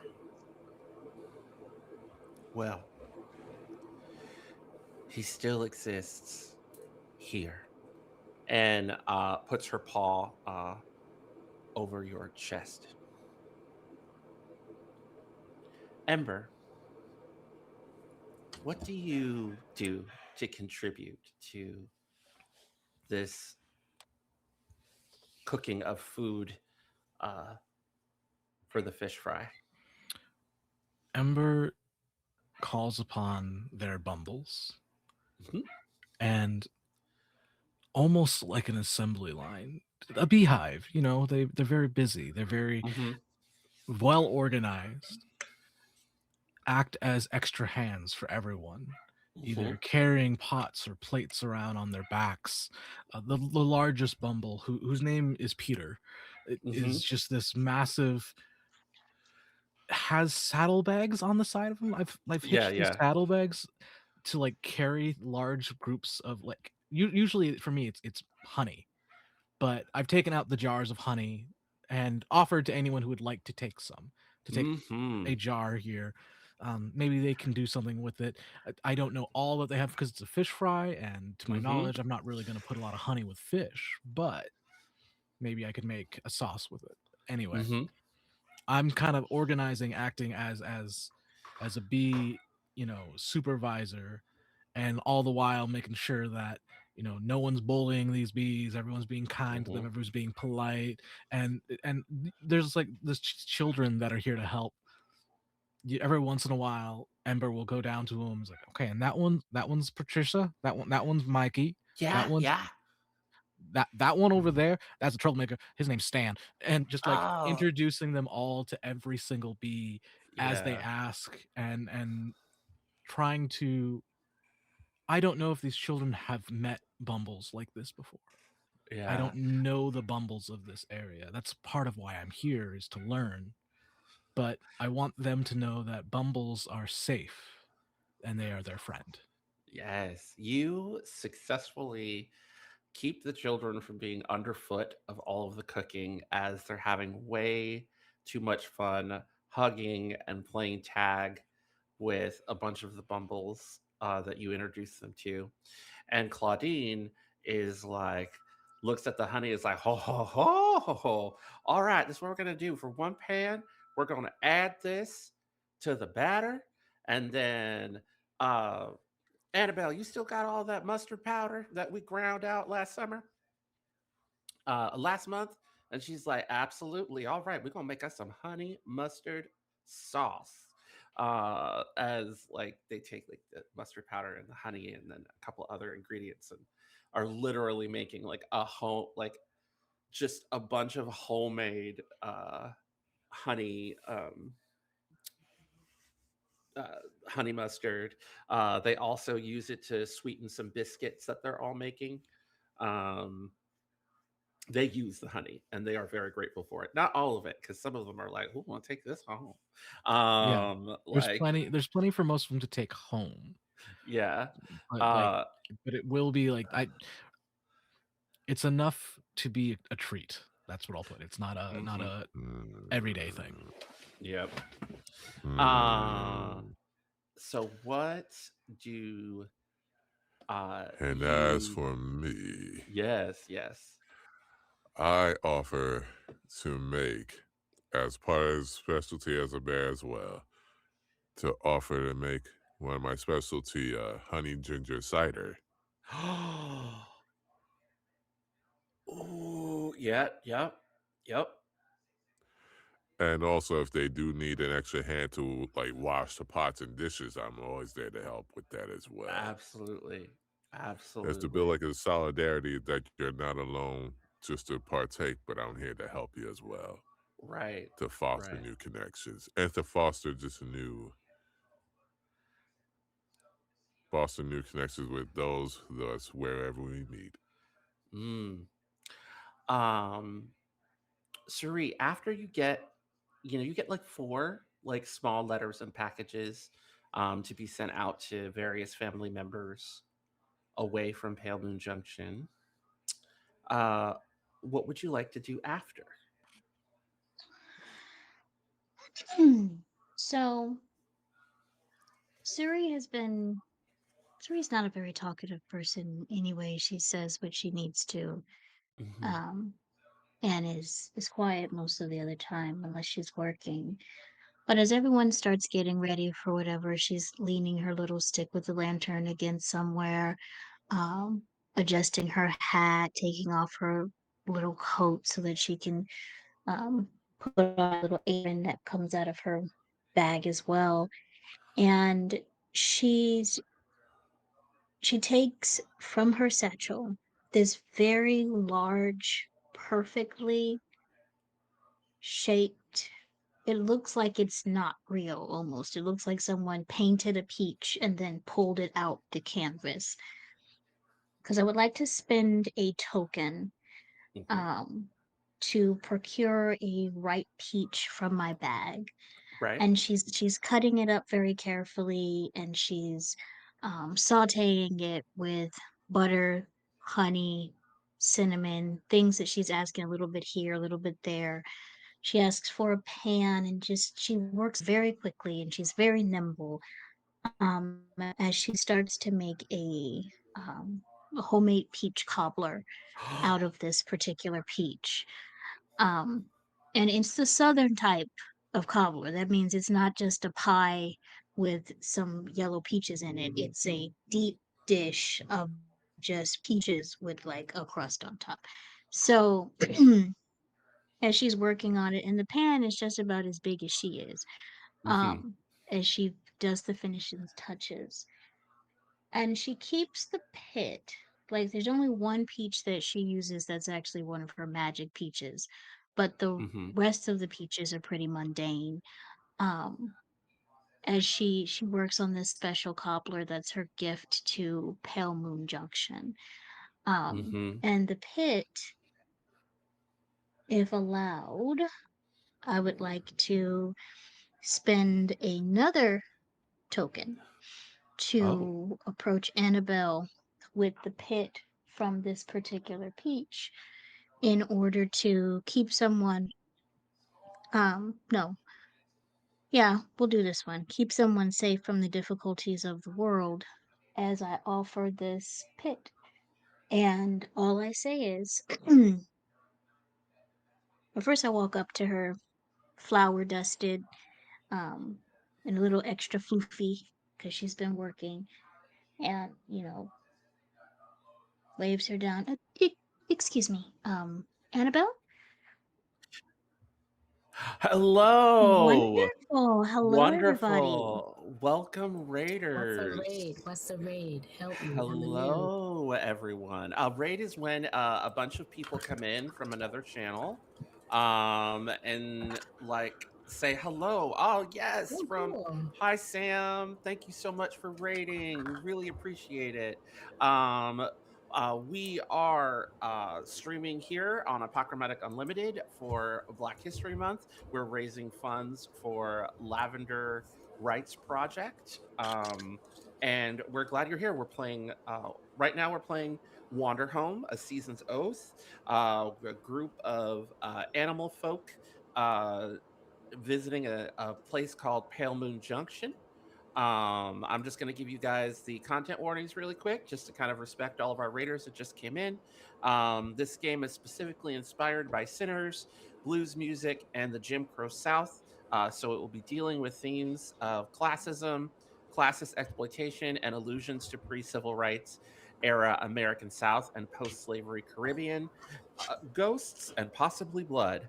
So if y'all are okay with all of that, you are more than welcome to stay. If not, that's okay too. We get it. And donate if you can. Right now, um, Sarit, the Prairie Vole moth tender, was just offering a gift of a peach pit to Annabelle, the fox root wisdom.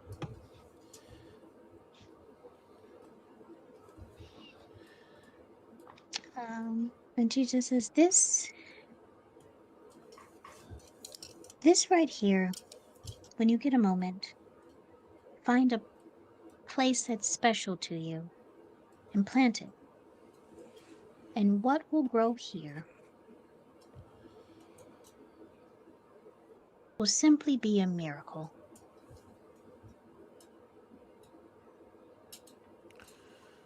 Thank you. Thank you so much. I I'd also like to spend a token as well to ease someone's pain, even if only for a moment. Is to I just wanted to say to Miss Annabelle, if possible, this community right here, everyone that is here, you're not alone. Use this to form a coalition and stay together no matter what happens. Because I may plant seeds physically, but I plant them metaphorically as well. Think of this community as like a mustard seed. It may be tiny, but if you stay together and if you grow, nothing that happens can shake you, nor will it. Band together, keep this going, and let it grow into something not even Rob Peddler Barons can stop. Keep it going. Claudine says, "Woo! What a man! It's a shame you're already married, Annabelle."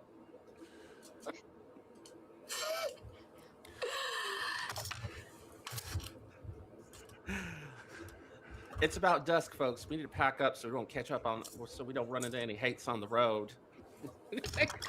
Claudine just keeps on going. Um, Yes. so I just want to put this out here for the sake of the audience as well, and this is an interlude, so it may not ever develop on screen. But whoever eats this peach cobbler, it is probably going to be one of the most delicious peach cobblers. Um, and she checked though to make sure that Claudine, Annabelle, Hmm. Susie, or whoever did not do a peach cobbler specifically. Like No, she of course, was, of because you course. don't do that. That's not something you do. No, no, no, no. Um, but the description of the peach, it's enough to warm the body on a cold night, soothe the restless Hmm. heart of nervous souls, and ease or cease the aching pain of tired joints. Ooh. So, this is a true manifestation of home cooking, just filled with a lot of love. Oh, Um, well, yep. well, well. So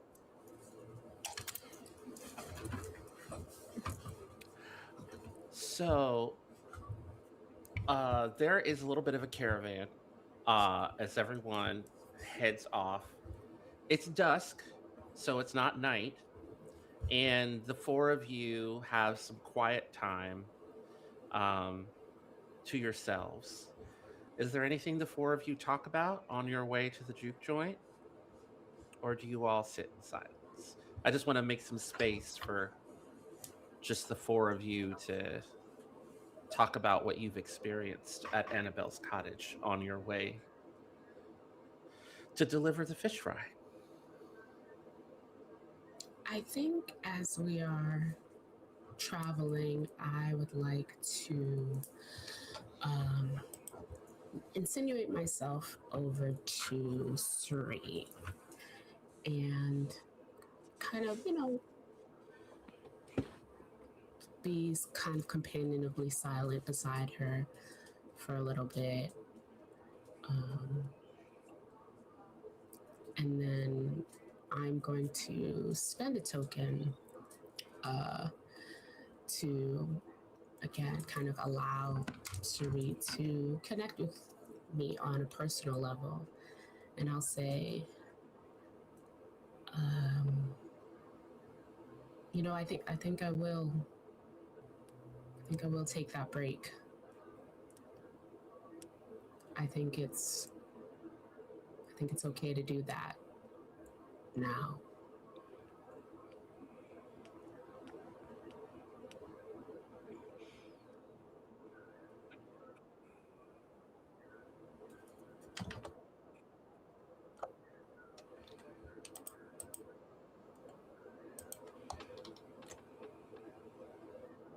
after tonight and this break, or perhaps tonight during this break,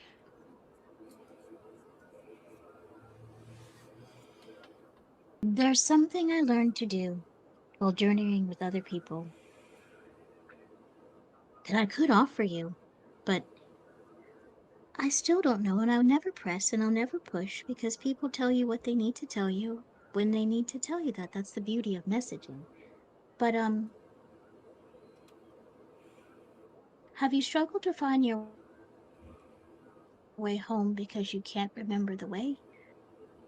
Or do you struggle to find your way home because you don't know if there's a way? Uh, it's a little bit of both, to be honest. I've been trying for a long time to figure out where I am in relation to my home. And from what I can glean, there doesn't seem to be a direct path wherever I was taken or transported, or however I was transported here. My home and this place don't seem to inhabit the same plane. So it's not so simple as getting on a boat or getting in a carriage, you see. And even if it was,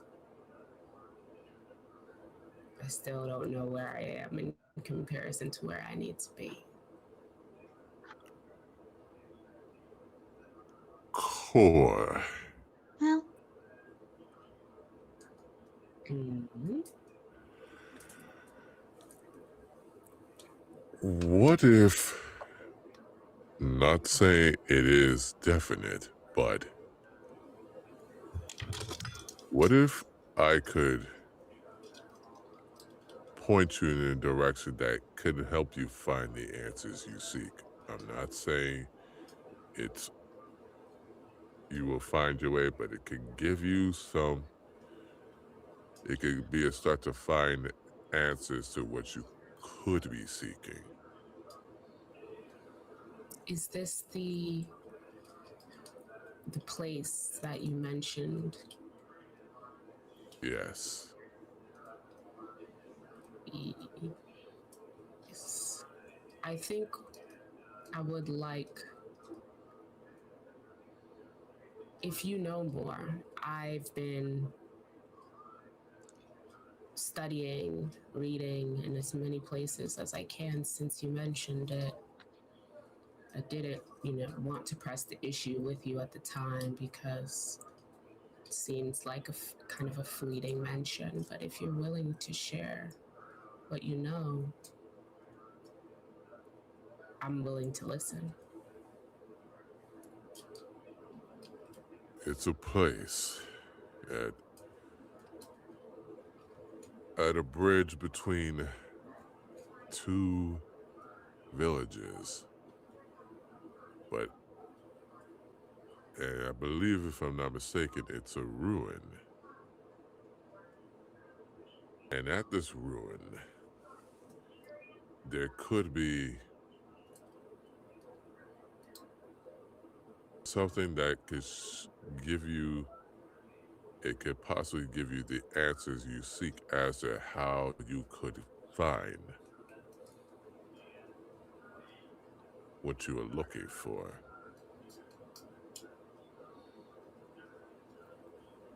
I. Hmm.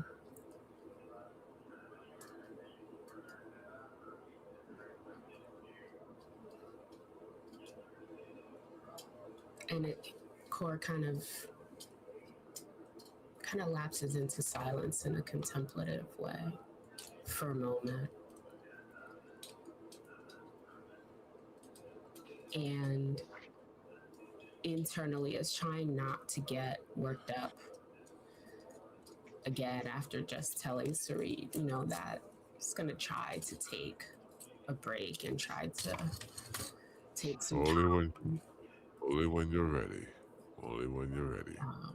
But it's kind of like, It's with everything that Annabelle said and now what Deep Green is saying, right? Kind of feeling this like hopefulness for the first time, really hopeful since, getting that letter from his brother and learning that, his brother was alive, feeling hopeful after that hope having waned a lot over the past couple of months.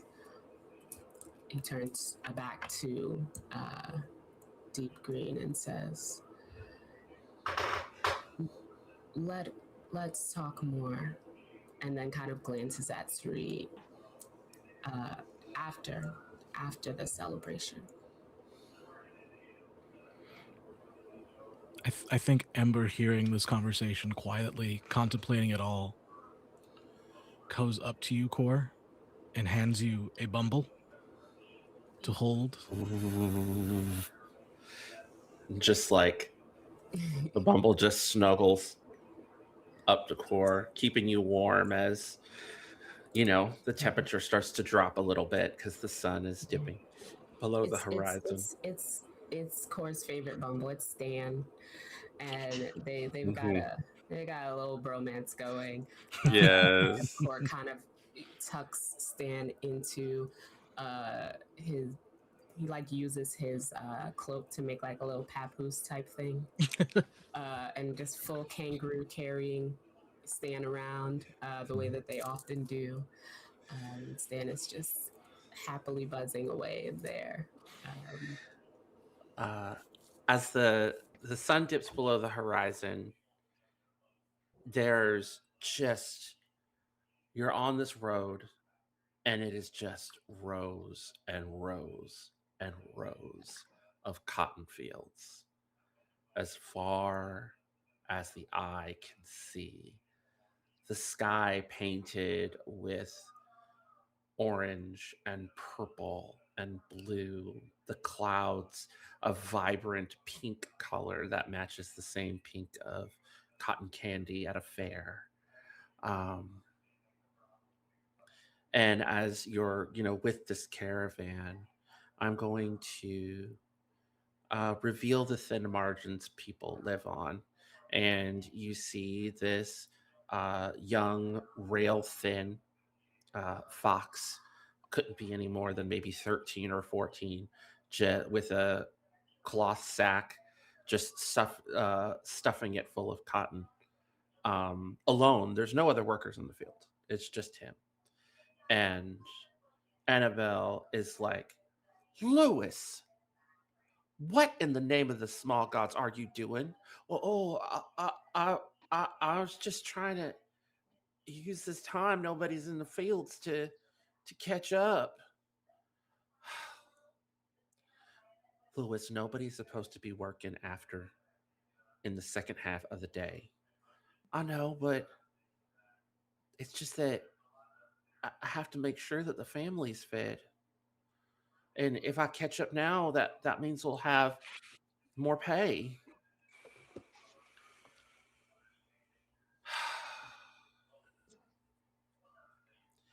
I understand that. Hold on a moment. She jumped. You see her leap off of uh the front. She's like next to Claudette. Claudette uh leaps off, heads over to the boy, and you see her go into. She's got like pockets sewn in her skirt, and she like slides in and takes out like a handful of wooden nickels, and is like, you take that back, take this, make sure your mama and the babies are fed, and you have a good ablution. And I don't want to see you out here working in the fields when you know the small gods are watching. Yes, Miss Annabelle.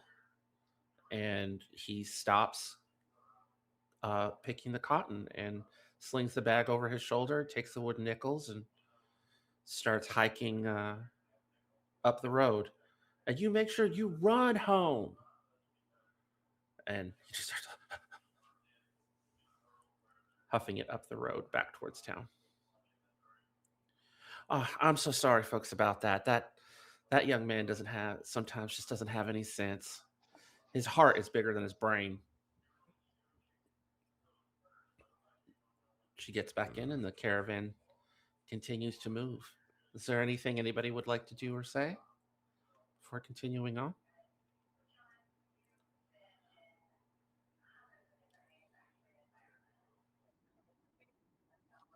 Thank you. We'll be uh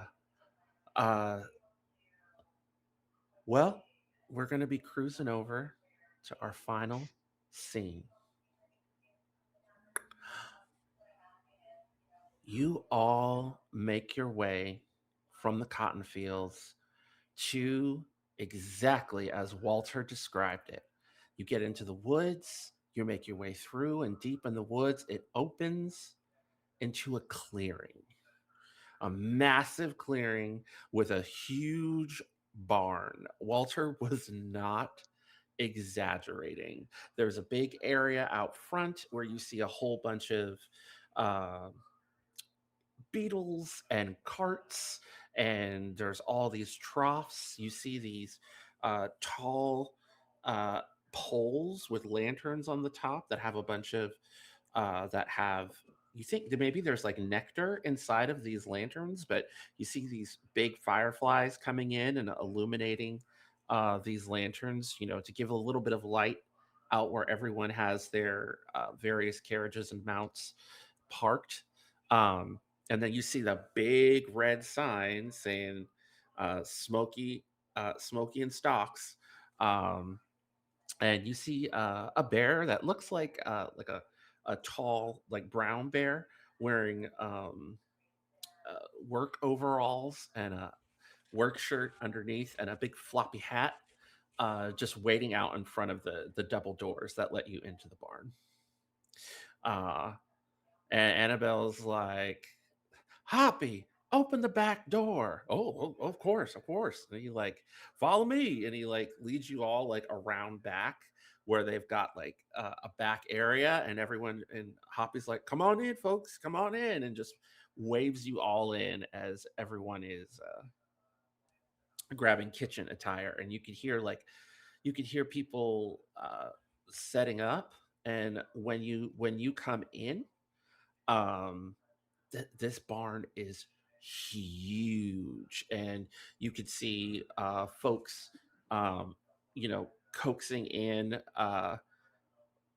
massive fireflies, because fireflies in height are like the size of birds, and kind of leading them into these hanging lanterns up on the second floor, and just kind of, almost like a fire charmer, like kind of just leading them in there. And you see these little uh it's like what you use to water flowers, like little pitchers, but they're full of nectar, and you can see them like giving droplets of nectar to these fireflies so that they'll like stay in these little like glass encased resting areas. You can see there's like a little pillow in there where they can just kind of sit and relax and just be fed nectar whenever they want. And it is illuminating this place. There's some regular lanterns, like oil lamps and stuff, but the primary light source is from the lanterns up above on the second floor. Um, and there's a stage, like an open air stage with a piano, and stands that have various instruments on them. And then you all are led to this like open air kitchen area, and everybody immediately just starts building the same kind of setup that you guys broke down and built up, are building a similar setup over in the corner, as they're taking some of the things that y'all didn't have time to cook. And there were some things that they didn't want to cook, like the rice. They wanted to cook the rice like at the venue rather than like having it sit. So now they're like boiling the rice. You see them, they're all cutting plantains and mashing them, getting ready to do fried plantains. Pretty much cooking everything that's better fresh. But like the fish, they've kept, kind of, you know, covered away, and they've got all of the fish like out. And Annabelle says, um, yeah, welcome, welcome. This is this is my husband, and kind of rolling up uh next to Annabelle is let me get you a description. Is a another fox, red fox, just like her. Um, he's got like a cheeky smile on his face. He's wearing like a really like nice um, blue and ash gray suit. Like the coat is blue, the pants are blue, but the vest is ash gray and the ties blue. And he, you know, walks up. He's got a cigarette in his hand, and he just takes a drag, and he's like, "Howdy, folks." Oh, apologies. He puts the cigarette out. It's not proper to smoke in the presence of ladies. And Annabelle just smacks him on the shoulder. That is nonsense. You smoke around me all the time. And I was just like, he's like, "You're a lady?" Well, I guess somebody's not getting fed today. Oh, baby, I'm sorry. I'm sorry. I'm sorry. Just like, and she's just like, I want a real apology. He's like, "I'm sorry. That was rude of me. I was trying to tell a joke." And I'm like, "Well, it wasn't funny, but I still love you." Ladies and gentlemen, welcome to my establishment. My name is Smokey. I am the tavern keep here and host. I see you've already met my lovely wife, Annabelle. If there is anything we may do for you folks, thank you so much for volunteering to help her with the fish fry. But from this moment on, you are guests. We have cards, we have dice behind the red screen. We're going to have some musicians up on that stage. That's our dance floor. If any of you play music, let me know. I will see about making some time. And soon this place is going to be filling with people. So we also have barrels and barrels of mead to drink throughout the entire night if you're feeling parched. And once again, thank you so much. Um, Blankets and dwellings up on the second floor loft when you're feeling tired. There's also side rooms that have been prepared if you would like some more privacy. And he gives like a very saucy wink. Um, uh, Otherwise, enjoy ablution. And he turns to his wife and he's like, "Babe, I have more business to attend to." She's like, "Of course." Gives him a kiss and he heads off. So, is there anything specific the four of you would like to do before this place fills with people?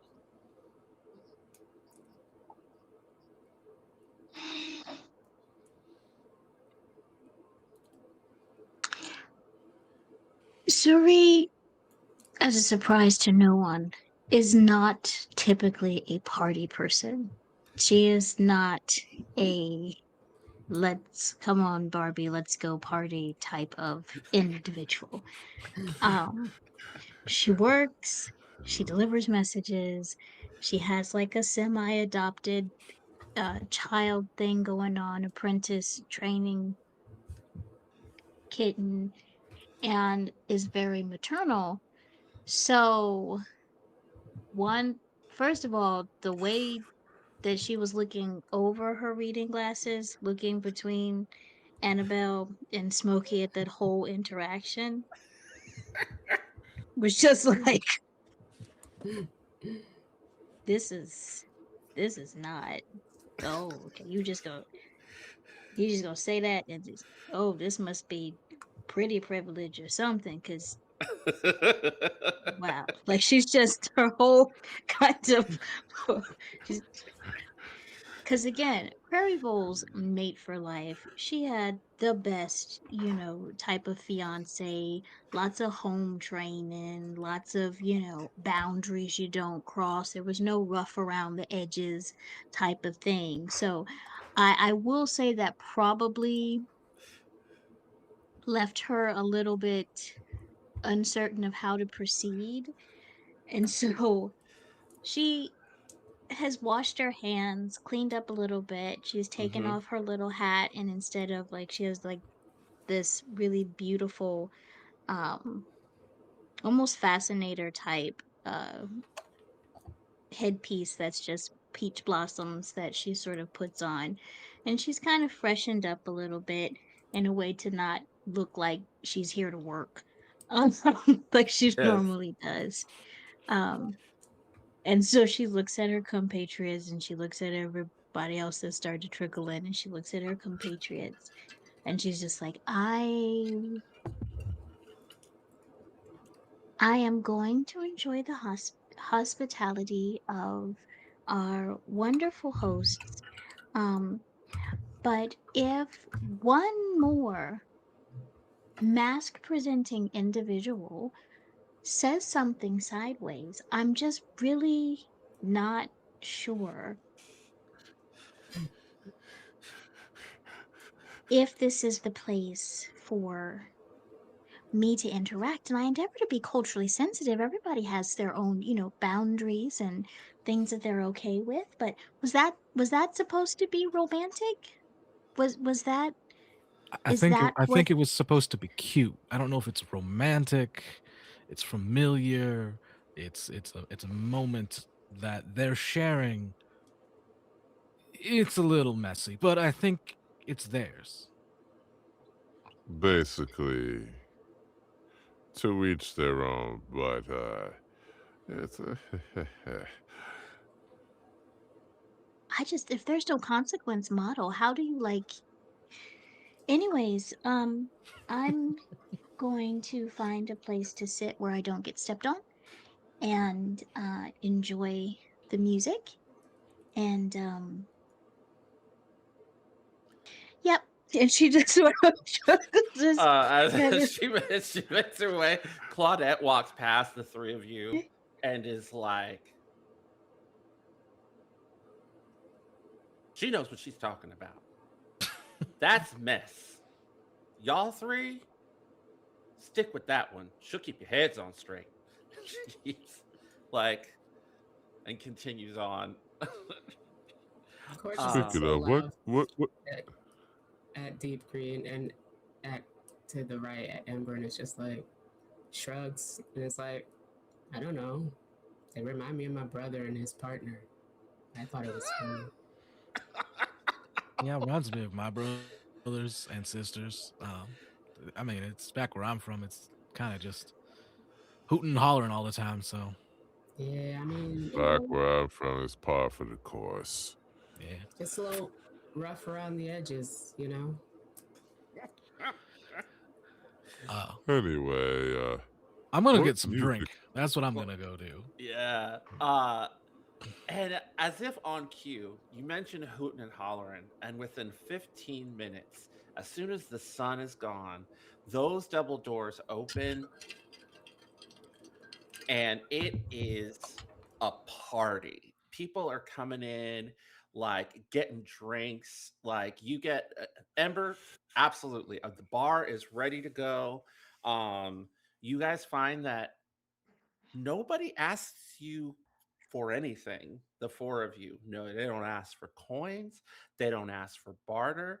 They just give you all, and like you're free, like because as to say something about it, but I just want to let you all know that this town is very, or at least this particular juke joint is incredibly grateful for all the work that you have put in to help Annabelle. Like you kind of see Annabelle's like social capital happen in real time as people just sort of give you stuff, which is a little bit more common in other parts of Heist where they don't have like you know, a capitalist currency forced upon them. Like, um, but this whole day, and also your past visits here, Sarit, have been like everything's run by these wooden nickels, but not tonight. Tonight, like, whatever you order, whatever drinks. Uh, you also notice that the only thing people do pay like wooden nickels for are the drinks. Everybody gets a plate. um, if I may, I think Suri is going to find a place to sit that's closer to where the fireflies are being basically Up spoiled. up on the second floor. Um, yeah, up on the second floor. Okay. And I would like to spend a token um, as she pulls a candle out of her little satchel. Hmm. Um, and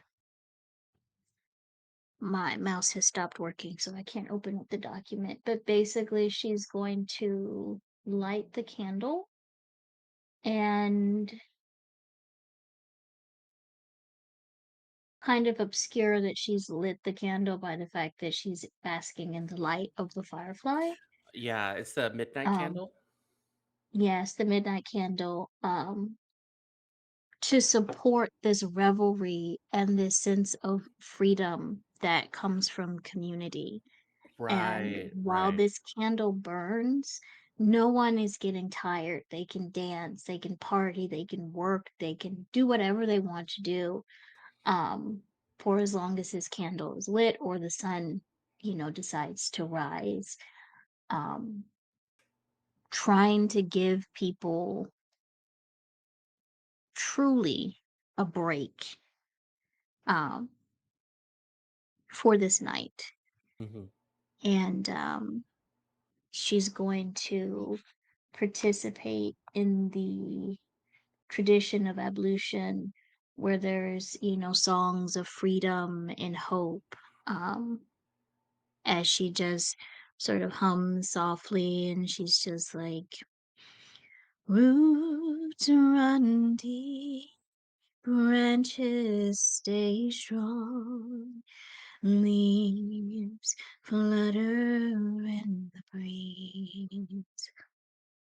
Blossoms flutter in a bouquet of memories, and our love abounds in the fruit.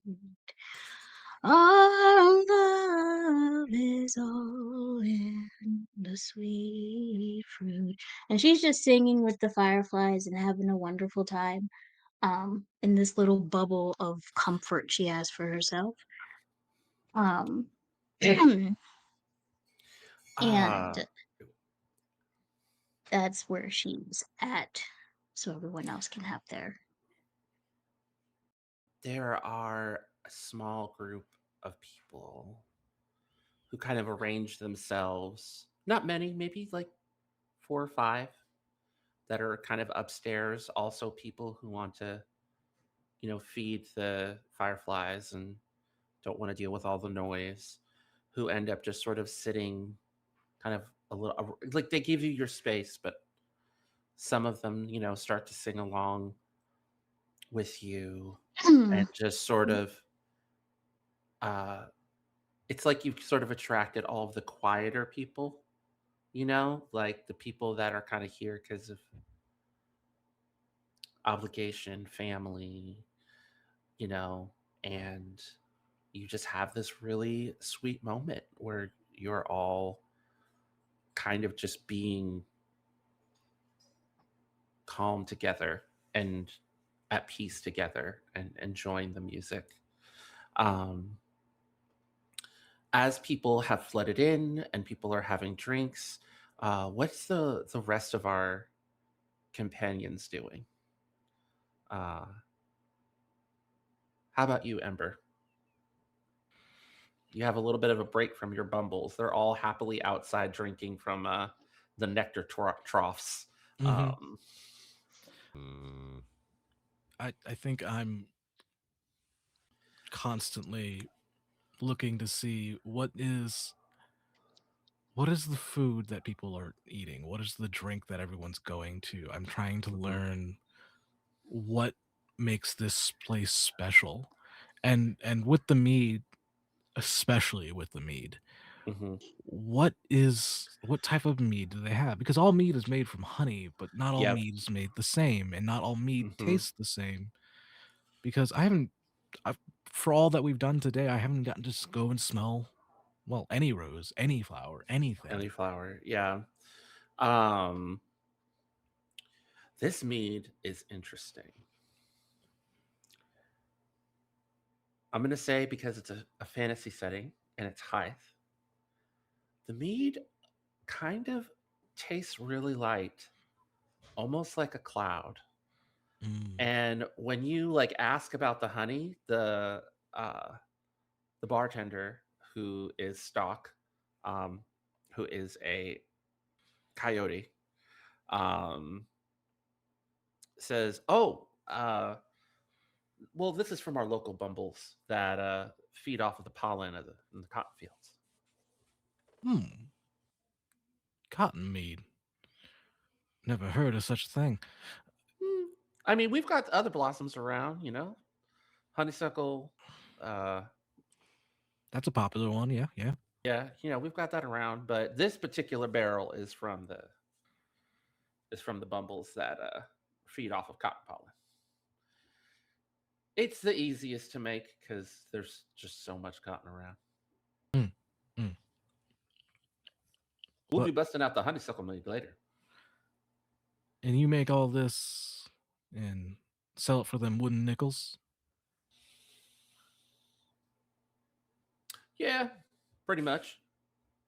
I don't want the wooden nickels to tell you the truth. I'd much rather have, good old fashioned barter or maybe even some king's currency, but this Mm. is what people have, and I don't want to deny them a strong drink. And we got to keep this roof over our head somehow. Understand. Just making sure I understand what's going on. I notice this is the only thing you're trading for, those wooden nickels. Oh, it's the only thing that I've gotten. Do you have something different? I have my own honey, not from the flowers around here, so it might give you some other kind of mead. Mmm.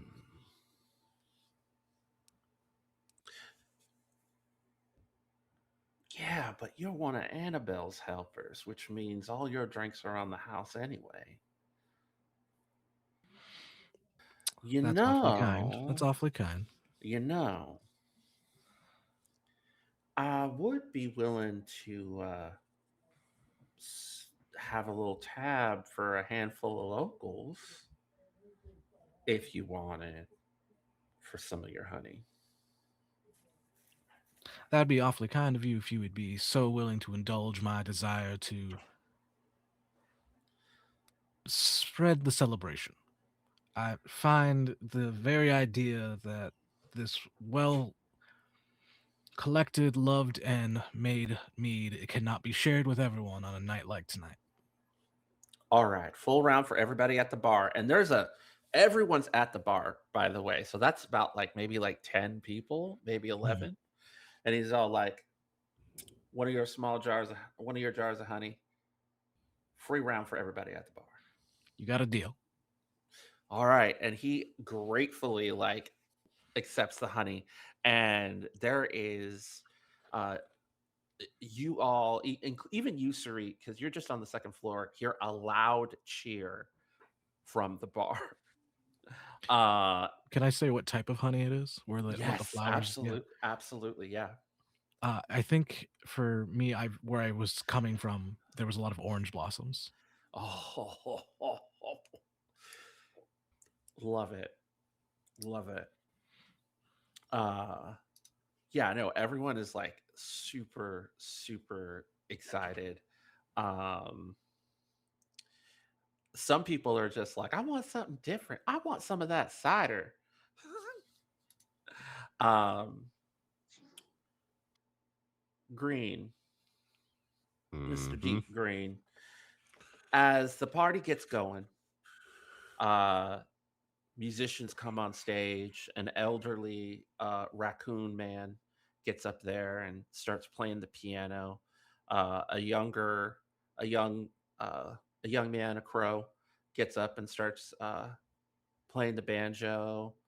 Uh, People start singing. People start dancing. You hear a big cheer from the bar. You see a group of people have kind of assembled around Sarit over on the second floor, and they're kind of singing a beautiful hymn. You can't quite hear it because the musicians are like, starting to get going, but you can see them all kind of singing peacefully in the corner. What are you doing in this moment as the party kicks off? I'm just enjoying the band. Yeah. I'm enjoying the band. Do you take a seat But at I one of did the round tables in the area, or are you out on the dance floor?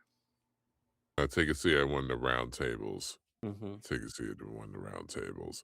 But I do notice the sudden loud cheer around the bar. I do notice that. It's like, what just happened? Like one of them says, your friend just bought everybody a free round. And like uh this little like badger, like he's like running to the bar to try and get a drink. Oh. And I tell the musicians, like, keep it up. This sounds really good. This is a really good music you're performing here. We're And I go doing our best, sir. and I go to the musicians like, I would like to for what you do, I'd like to offer you a few seeds just so that you have something there. Are you serious, young man? I am Seeds around very here, serious. seeds around here are worth their own weight in gold. This is the elderly raccoon. My mama would love that. Yeah, thank you so much. And you know, Absolutely. they reach out and happily accept the seeds. There's like a look of gratitude on their faces as they carefully like put them away uh, on their person. Um, and they just start a beat that just kind of thrums deep, and they just start singing like an old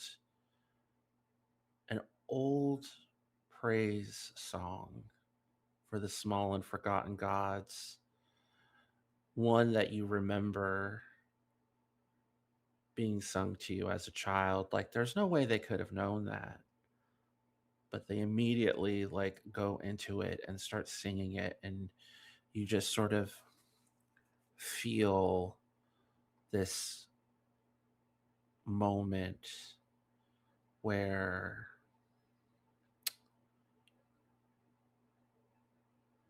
you're just sort of touched by it because you haven't heard the song in so long. And other people just sort of start singing along in the crowd and clapping, and this like moment of unity, as I make the move, uh, kind of just this is the love and the joy that blooms despite it, right? The monotony and the alienation of everyday life, as well as the Right. love and the joy that blooms despite it. Like, these people have been working in the fields all day, you know, and now everybody is singing, bathed in the candlelight. Uh, you can feel the magic, uh, a magic pouring from the light near Sarit that's taken the ache out of your bones. That's, kind of, and you can see it in everyone here. And I say to myself, this is that mustard seed. And it's just gonna grow and grow and grow. Core, now that the party has started to kick off and all of these events are happening, what how are you responding? What is Core doing in this moment? I think Chorus has been kind of sitting at the bar, having a drink and people watching, just observing the interactions between uh, all of the people in this space, watching, Smokey and Annabelle banter back and forth, and Claudine and the others as they're moving around the kitchen area. Um, he's keeping his eye out, one, for just any opportunity where he might be needed. And also, he's got one eye on the whole situation because, he didn't forget about these hates that are supposed to be lurking Hmm. around. So Yeah. he's always got his head on the exits Hmm. because that's something that he can always do. Right. Right. And as this music is um, playing, he's thinking about when he, was kind of back home and in the military and hanging out with his comrades, and when they would sit around in the downtime during the war, in the quiet moments, and how they'd fill that space with music. And they always, carried their instruments with them from home. And even though they were aware that there was this big thing happening in the background, they always tried to find time, you know, for music. And feeling the energy in this room, that feels very much like that.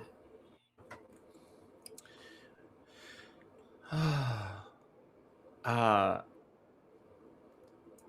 the night continues full of revelry. People dancing, the music becomes more upbeat. Uh, People are washing their hands. At a certain point, uh, baths, like warm bathtubs, are rolled out upstairs for folks to, wash themselves and kind of let go of all the things that they're holding on to. Everyone gets a plate. There is beans and rice and fried plantains and fried fish with various different batters. Um, and there no one is denied seconds if they want seconds. The ale is flowing. The uh, the cider that was brewed by um, Deep Green is also happily shared amongst people. The night just goes on, and everyone, it's just like a wonderful time. And at a certain point, maybe in maybe 3, maybe 4 hours before dawn, even though nobody's tired, some people go home, mostly because, they have chores to do, places to go. Um, Maybe they're excited about not being tired, so they wanna go have fun at home, the kind of fun that you only wanna have at home. And it is the 4 of you, Annabelle, the young crow, troubadour, which you learn his name is Maddie, the older raccoon, Delta, uh, Claudette, the brothers, Smokey and Stock, uh, the doorman, Hoppy the bear. Um, you know, r- Eventually there's just like out of what was like a party of close to 150, 200 people at some point in the night is now just like trimmed down to like maybe 20, but just arrayed everywhere. And uh, you see Maddie is up there with his. He switched out his banjo for like a traditional guitar, and he's playing, and he's. Uh, you hear Annabelle say, "Close us out for the night. Play us a lullaby." Well, I don't really know a lot of lullabies, but I can. I have something that might ease everybody and get them all ready to go to sleep.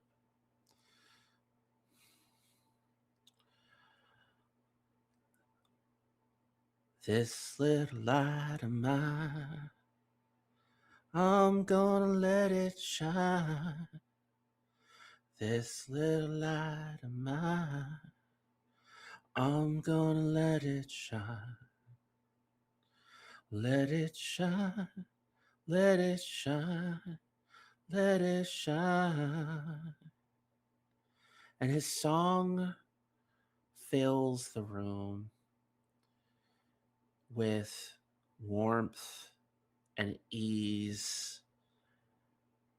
And all of you find yourself around the fire.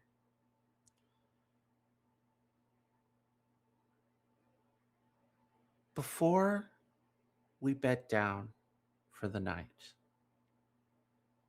how do you want to spend your final moments of this holiday with your friends in this place? Ember? I think Ember becomes a shepherd again and takes stock of his friends and make sure that everyone is being taken care of, making sure that everyone is safe. Takes a step outside, counts the bumbles again. 1, 2, 3, 4. Doesn't stop until they get to about 102. About. One of them is always out causing some kind of ruckus. One of them Mm-hmm. gets lost, but then we find them again 3 months down the way. Yeah. And after they've counted them all, takes their shepherd's croak and just finds a nice wall to lean it against, sitting down outside on the dirt where they always feel comfortable, where they always feel home. To feel the earth beneath him is the way that they feel themselves.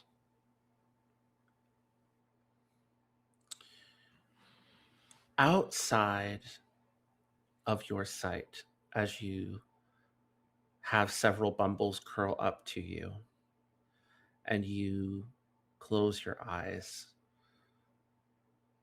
an apparition appears at the edge of the woods, its dark eyes staring at you hungrily. And as it makes its way closer, all of your bumbles in unison turn and look at it. And it thinks better. And the haint retreats back into the forest. Deep Green, how do you want to spend your final moments before bedding down for the night with your friends?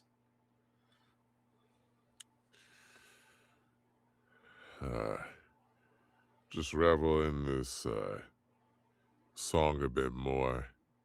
Has to think of the seeds that I've given, the seeds that were planted to foster a better community, a stronger community as a whole. I look around from what we saw, a community of hard workers, the joy that they have to see the light at the end of the tunnel and what it could become and what it will become someday.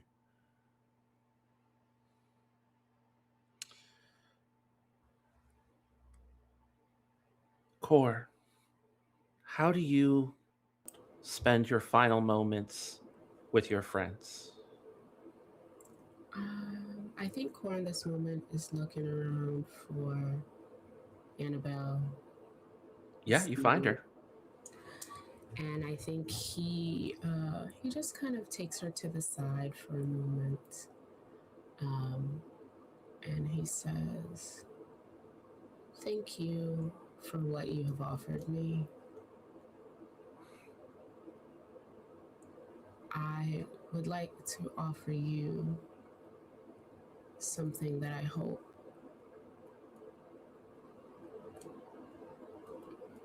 will bring you equal value. And he reaches into his little bag that he carries, and he pulls out um, kind of like a small wrapped parcel. Mm-hmm. Um, and he holds it out in like his one big paw first, just so she can see what it is. Okay. She And looks at then it. he places it in her hand. She takes it. Um, and he kind of nods for her to un unwrap the She she carefully unwraps it to reveal what it is. and when she unwraps it, it is a roughly kind of, it's chipped in some areas, but it is a stone kind of carved beautifully um, with an emblem that is very familiar to Kor. It's an emblem of his home. Anyone who remembers from the beginning of Kor's journey, this was an artifact of his home that he found in a secondhand shop randomly Yep. during some of his first days journeying in Hythe, when he still did not know who he was. And as she kind of holds it, the paper that he's wrapped it in unfolds, and she sees that there's he's written in his kind of rough scrawl an address. It is the address of the citadel in his home, where he received a letter from his brother. It's that return address. Mm-hmm.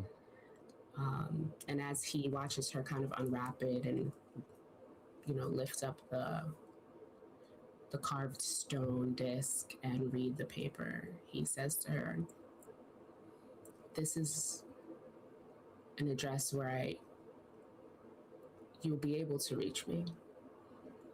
Now that you have given me hope of returning to my home.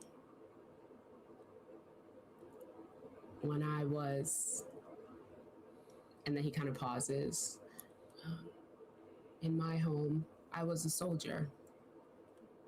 That's how I ended up here. The war, and sometimes you get caught.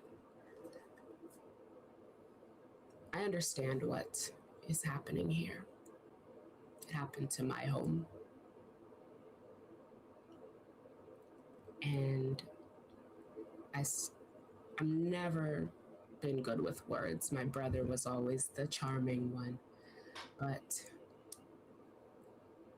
whenever you are ready, whenever you are all ready, if you need assistance, send this back to me, and we will come." Thank you. Thank you. He kind of closes her hand over and just holds it for a moment. And then he takes a step back and he gives her, kind of like a little nod, and he doffs the cap that he doesn't wear the way that he's seen all the men doing all night to her. Mm-hmm. And then he walks off to, go upstairs and kind of, well, he starts on the stairs and then he turns around and he walks outside.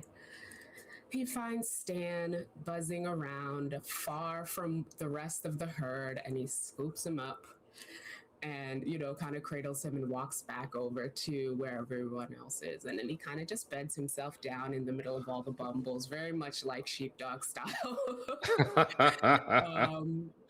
With, Stan kind of tucked up beside him, and that's where he goes to sleep for the night. Mhm. And our camera pans over to Sarit.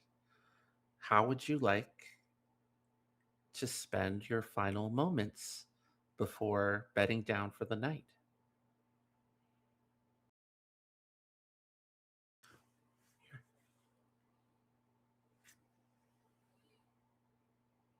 Let me take the mute off. Suri watches from where she is her various traveling companions have their moments and move out and on and around and so on, watching the party wind down, humming and reassuring people who also were introverts who decided to go out and party. Um, and as all of that sort of winds down, and the candle still flickers, um, she takes out a piece of paper and a quill because it's in these moments of quiet that she finds it easier to talk to her best friend. And it's, Dear Fleur, today under the light of a pale moon, today in a valley filled with an abundance of both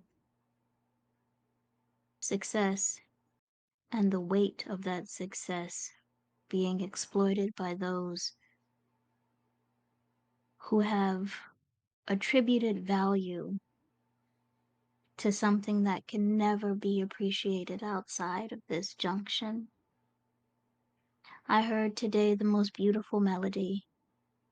It was a song that continued with so many different harmonies, people coming together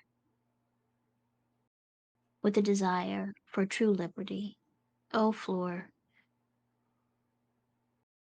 it is almost as if, like leaves fluttering on the breeze, they are gathering together in a pile, and in that pile, they will be able to cushion whatever fall may happen. Dear Floor, I went to a party. I can hear you laughing, but it was a beautiful party.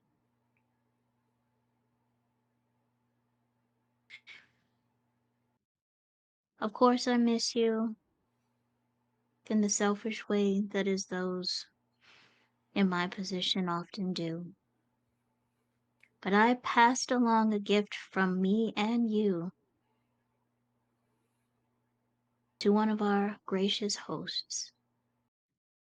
I ask that you watch over this valley, this junction, this town, these fields, and these amazing kith as they begin their journey towards the beautiful taste of freedom that the rest of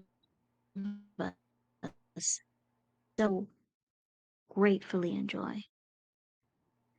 And I'd like to spend a token to listen to the shared wisdom of the many small and forgotten gods, and ask the table what they tell me. Ooh, all right.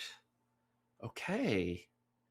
Um, Real quickly, because we'll start with and how I will package it is, she says, Fleur, I know you hear the things that I cannot. Is there anything I need to know? Love, Suri.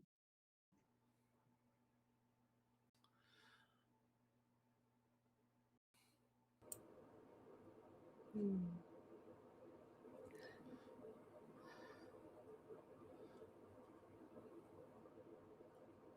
I think that they would tell Suri to always write,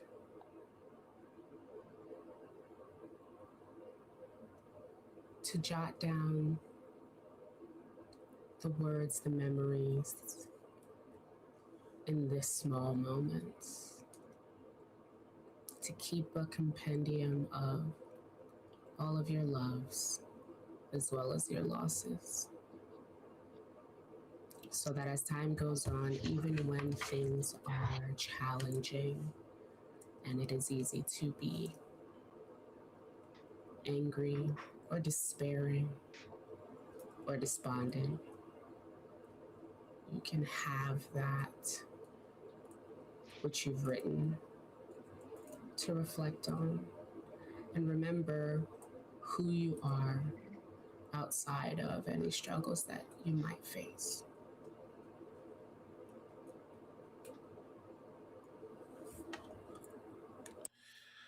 Ooh. Paul, what do the small and forgotten gods tell Sarit? What would you like to add? To keep on singing. Because even though you may be small, your voice is still powerful and beautiful and resonates deep down within.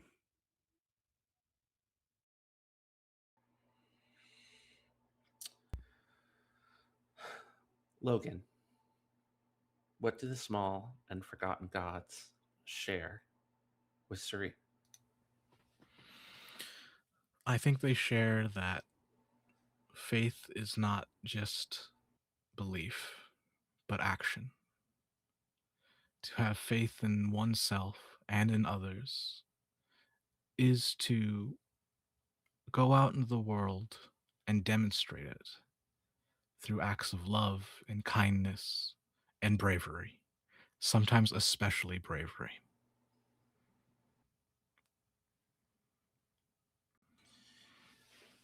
And as the guide to tie it all together, as you finish writing the letter and you take in all of these many voices, there is a smell of peach on the wind, and you hear, never forget, you are loved. And that, folks out there, is the conclusion to our journey in Pale Moon Junction. Thank you all so much. That was a wonderful, beautiful journey. Thank you so much to everyone who donated, to everyone watching. Um, Everyone, please, we're gonna start with Logan. Um, Tell us like your name, your pronouns, plug one project that you have coming up, and then popcorn it to the next person. And let us know where we can find you because you are all amazing, every single one. Um, Starting with Logan. Hello, hello, everyone. My name is Logan, also known as Hollow Orange. My pronouns are he, him. You can catch me all over the internet under Hollow Orange, but I can plug this because I'm one of the members of the collective. So, hi, thanks for watching. Thank you for watching us play. Thank you for celebrating Black History Month with us. It has been beautiful. It has been black. It has been everything that we dreamed of and more. We've already beat our goal. If you look up there, I think it's up there. Anyway, please donate when you can. If you can, please love when you can, and that I'll leave it at that. Thank you. Who would you like to pass it off to? I'll pop it over to Paul. All right. So, Paul here. Pronouns are he, him, his. You can find me on Blue Sky, X as Deep Green VO, and also something I'm doing. It's going to be in March. I'm going to be doing a week-long tour in Spain with a group I'm in called Musica Viva, which we're doing works by modern composers and during that week-long tour in Spain. So it'll be great to get out of this country for a bit. Yeah. Oh, yeah. That Yeah. voice. Oh yeah. And I'll popcorn it to honey. Hello, everyone. Thank you so much for joining us this evening. It's always wonderful to tell stories with people who are telling stories for the right reason. I'm Honey, aka Honey and Dice. I write games, run games, play games, but more than anything, I'm just everyone's biggest cheerleader. I don't have much to plug. I'll be back here, I think, in another couple of weeks. Um, last time I checked. And what I will say is what I always say is I just want to remind everybody to love your you. And if that's hard today, and there's so much going on currently where last thing on many people's minds is themselves or protecting their peace, but I want you to know that it's okay to not be okay and it's okay to be okay. Surround yourself with people that celebrate your successes and support you through your challenges. If they're not there for you for one of those categories, then they're not really there for you at all. Remember that you matter. You are here for a reason, and you are all beautiful, beautiful lights in the tapestry of the night sky that is my life. Have a wonderful rest of your evening. And remember, you're loved.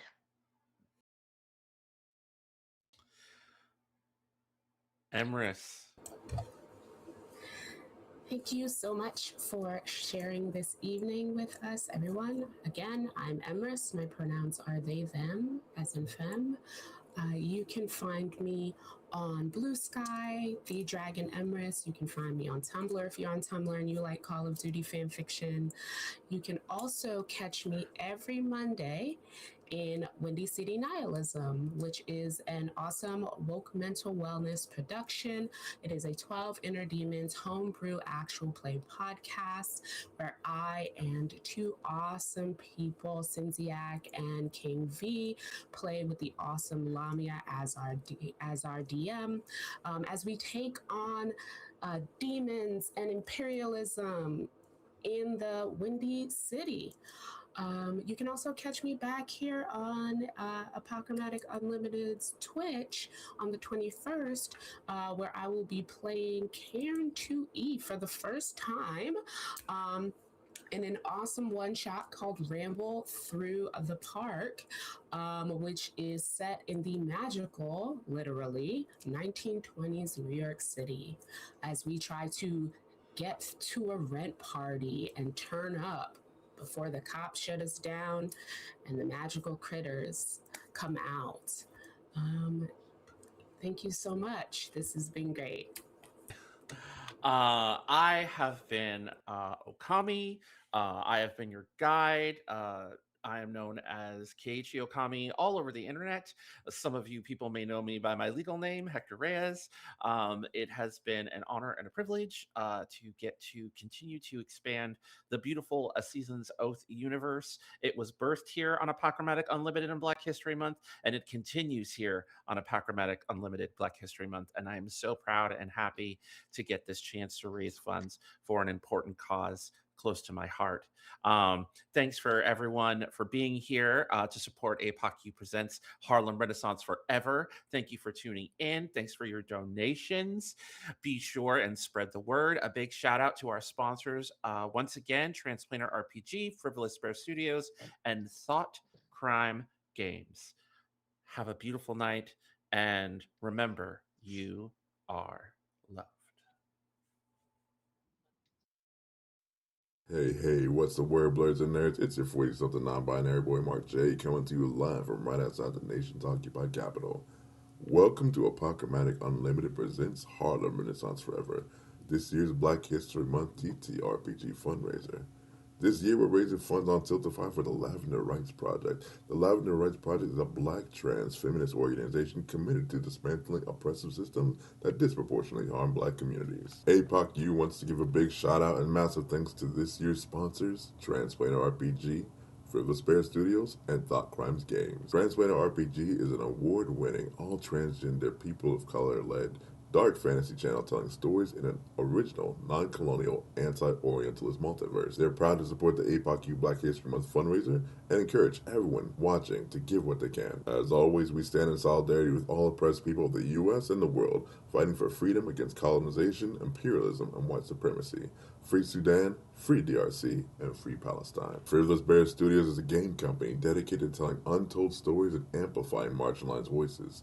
Their first game, The Home We Remember, is an introspective, lyric role-playing game that uses tarot cards to explore your character's memories and their relationships to a community hit by tragedy. Produced in collaboration with Tinder Vision Studios, The Home We Remember was lovingly crafted by a team of majority queer, trans, and racialized storytellers. Visit frivolousbear.com to get your copy today. And last but certainly not least, a special shout out to our third and final sponsor, Quinn Murphy of Thought Crimes Games, the makers of Griot Anthology. The Griot Anthology is a zine celebrating the brilliant work of Black TTRPG game designers, utilizing the powerful medium roleplay. This anthology holds space for intersectional blackness in the past, present, and future, giving us the opportunity to tell our own unique stories and share our unique perspectives. Go to the website itch.io and search for Griot Anthology to pick up a copy today.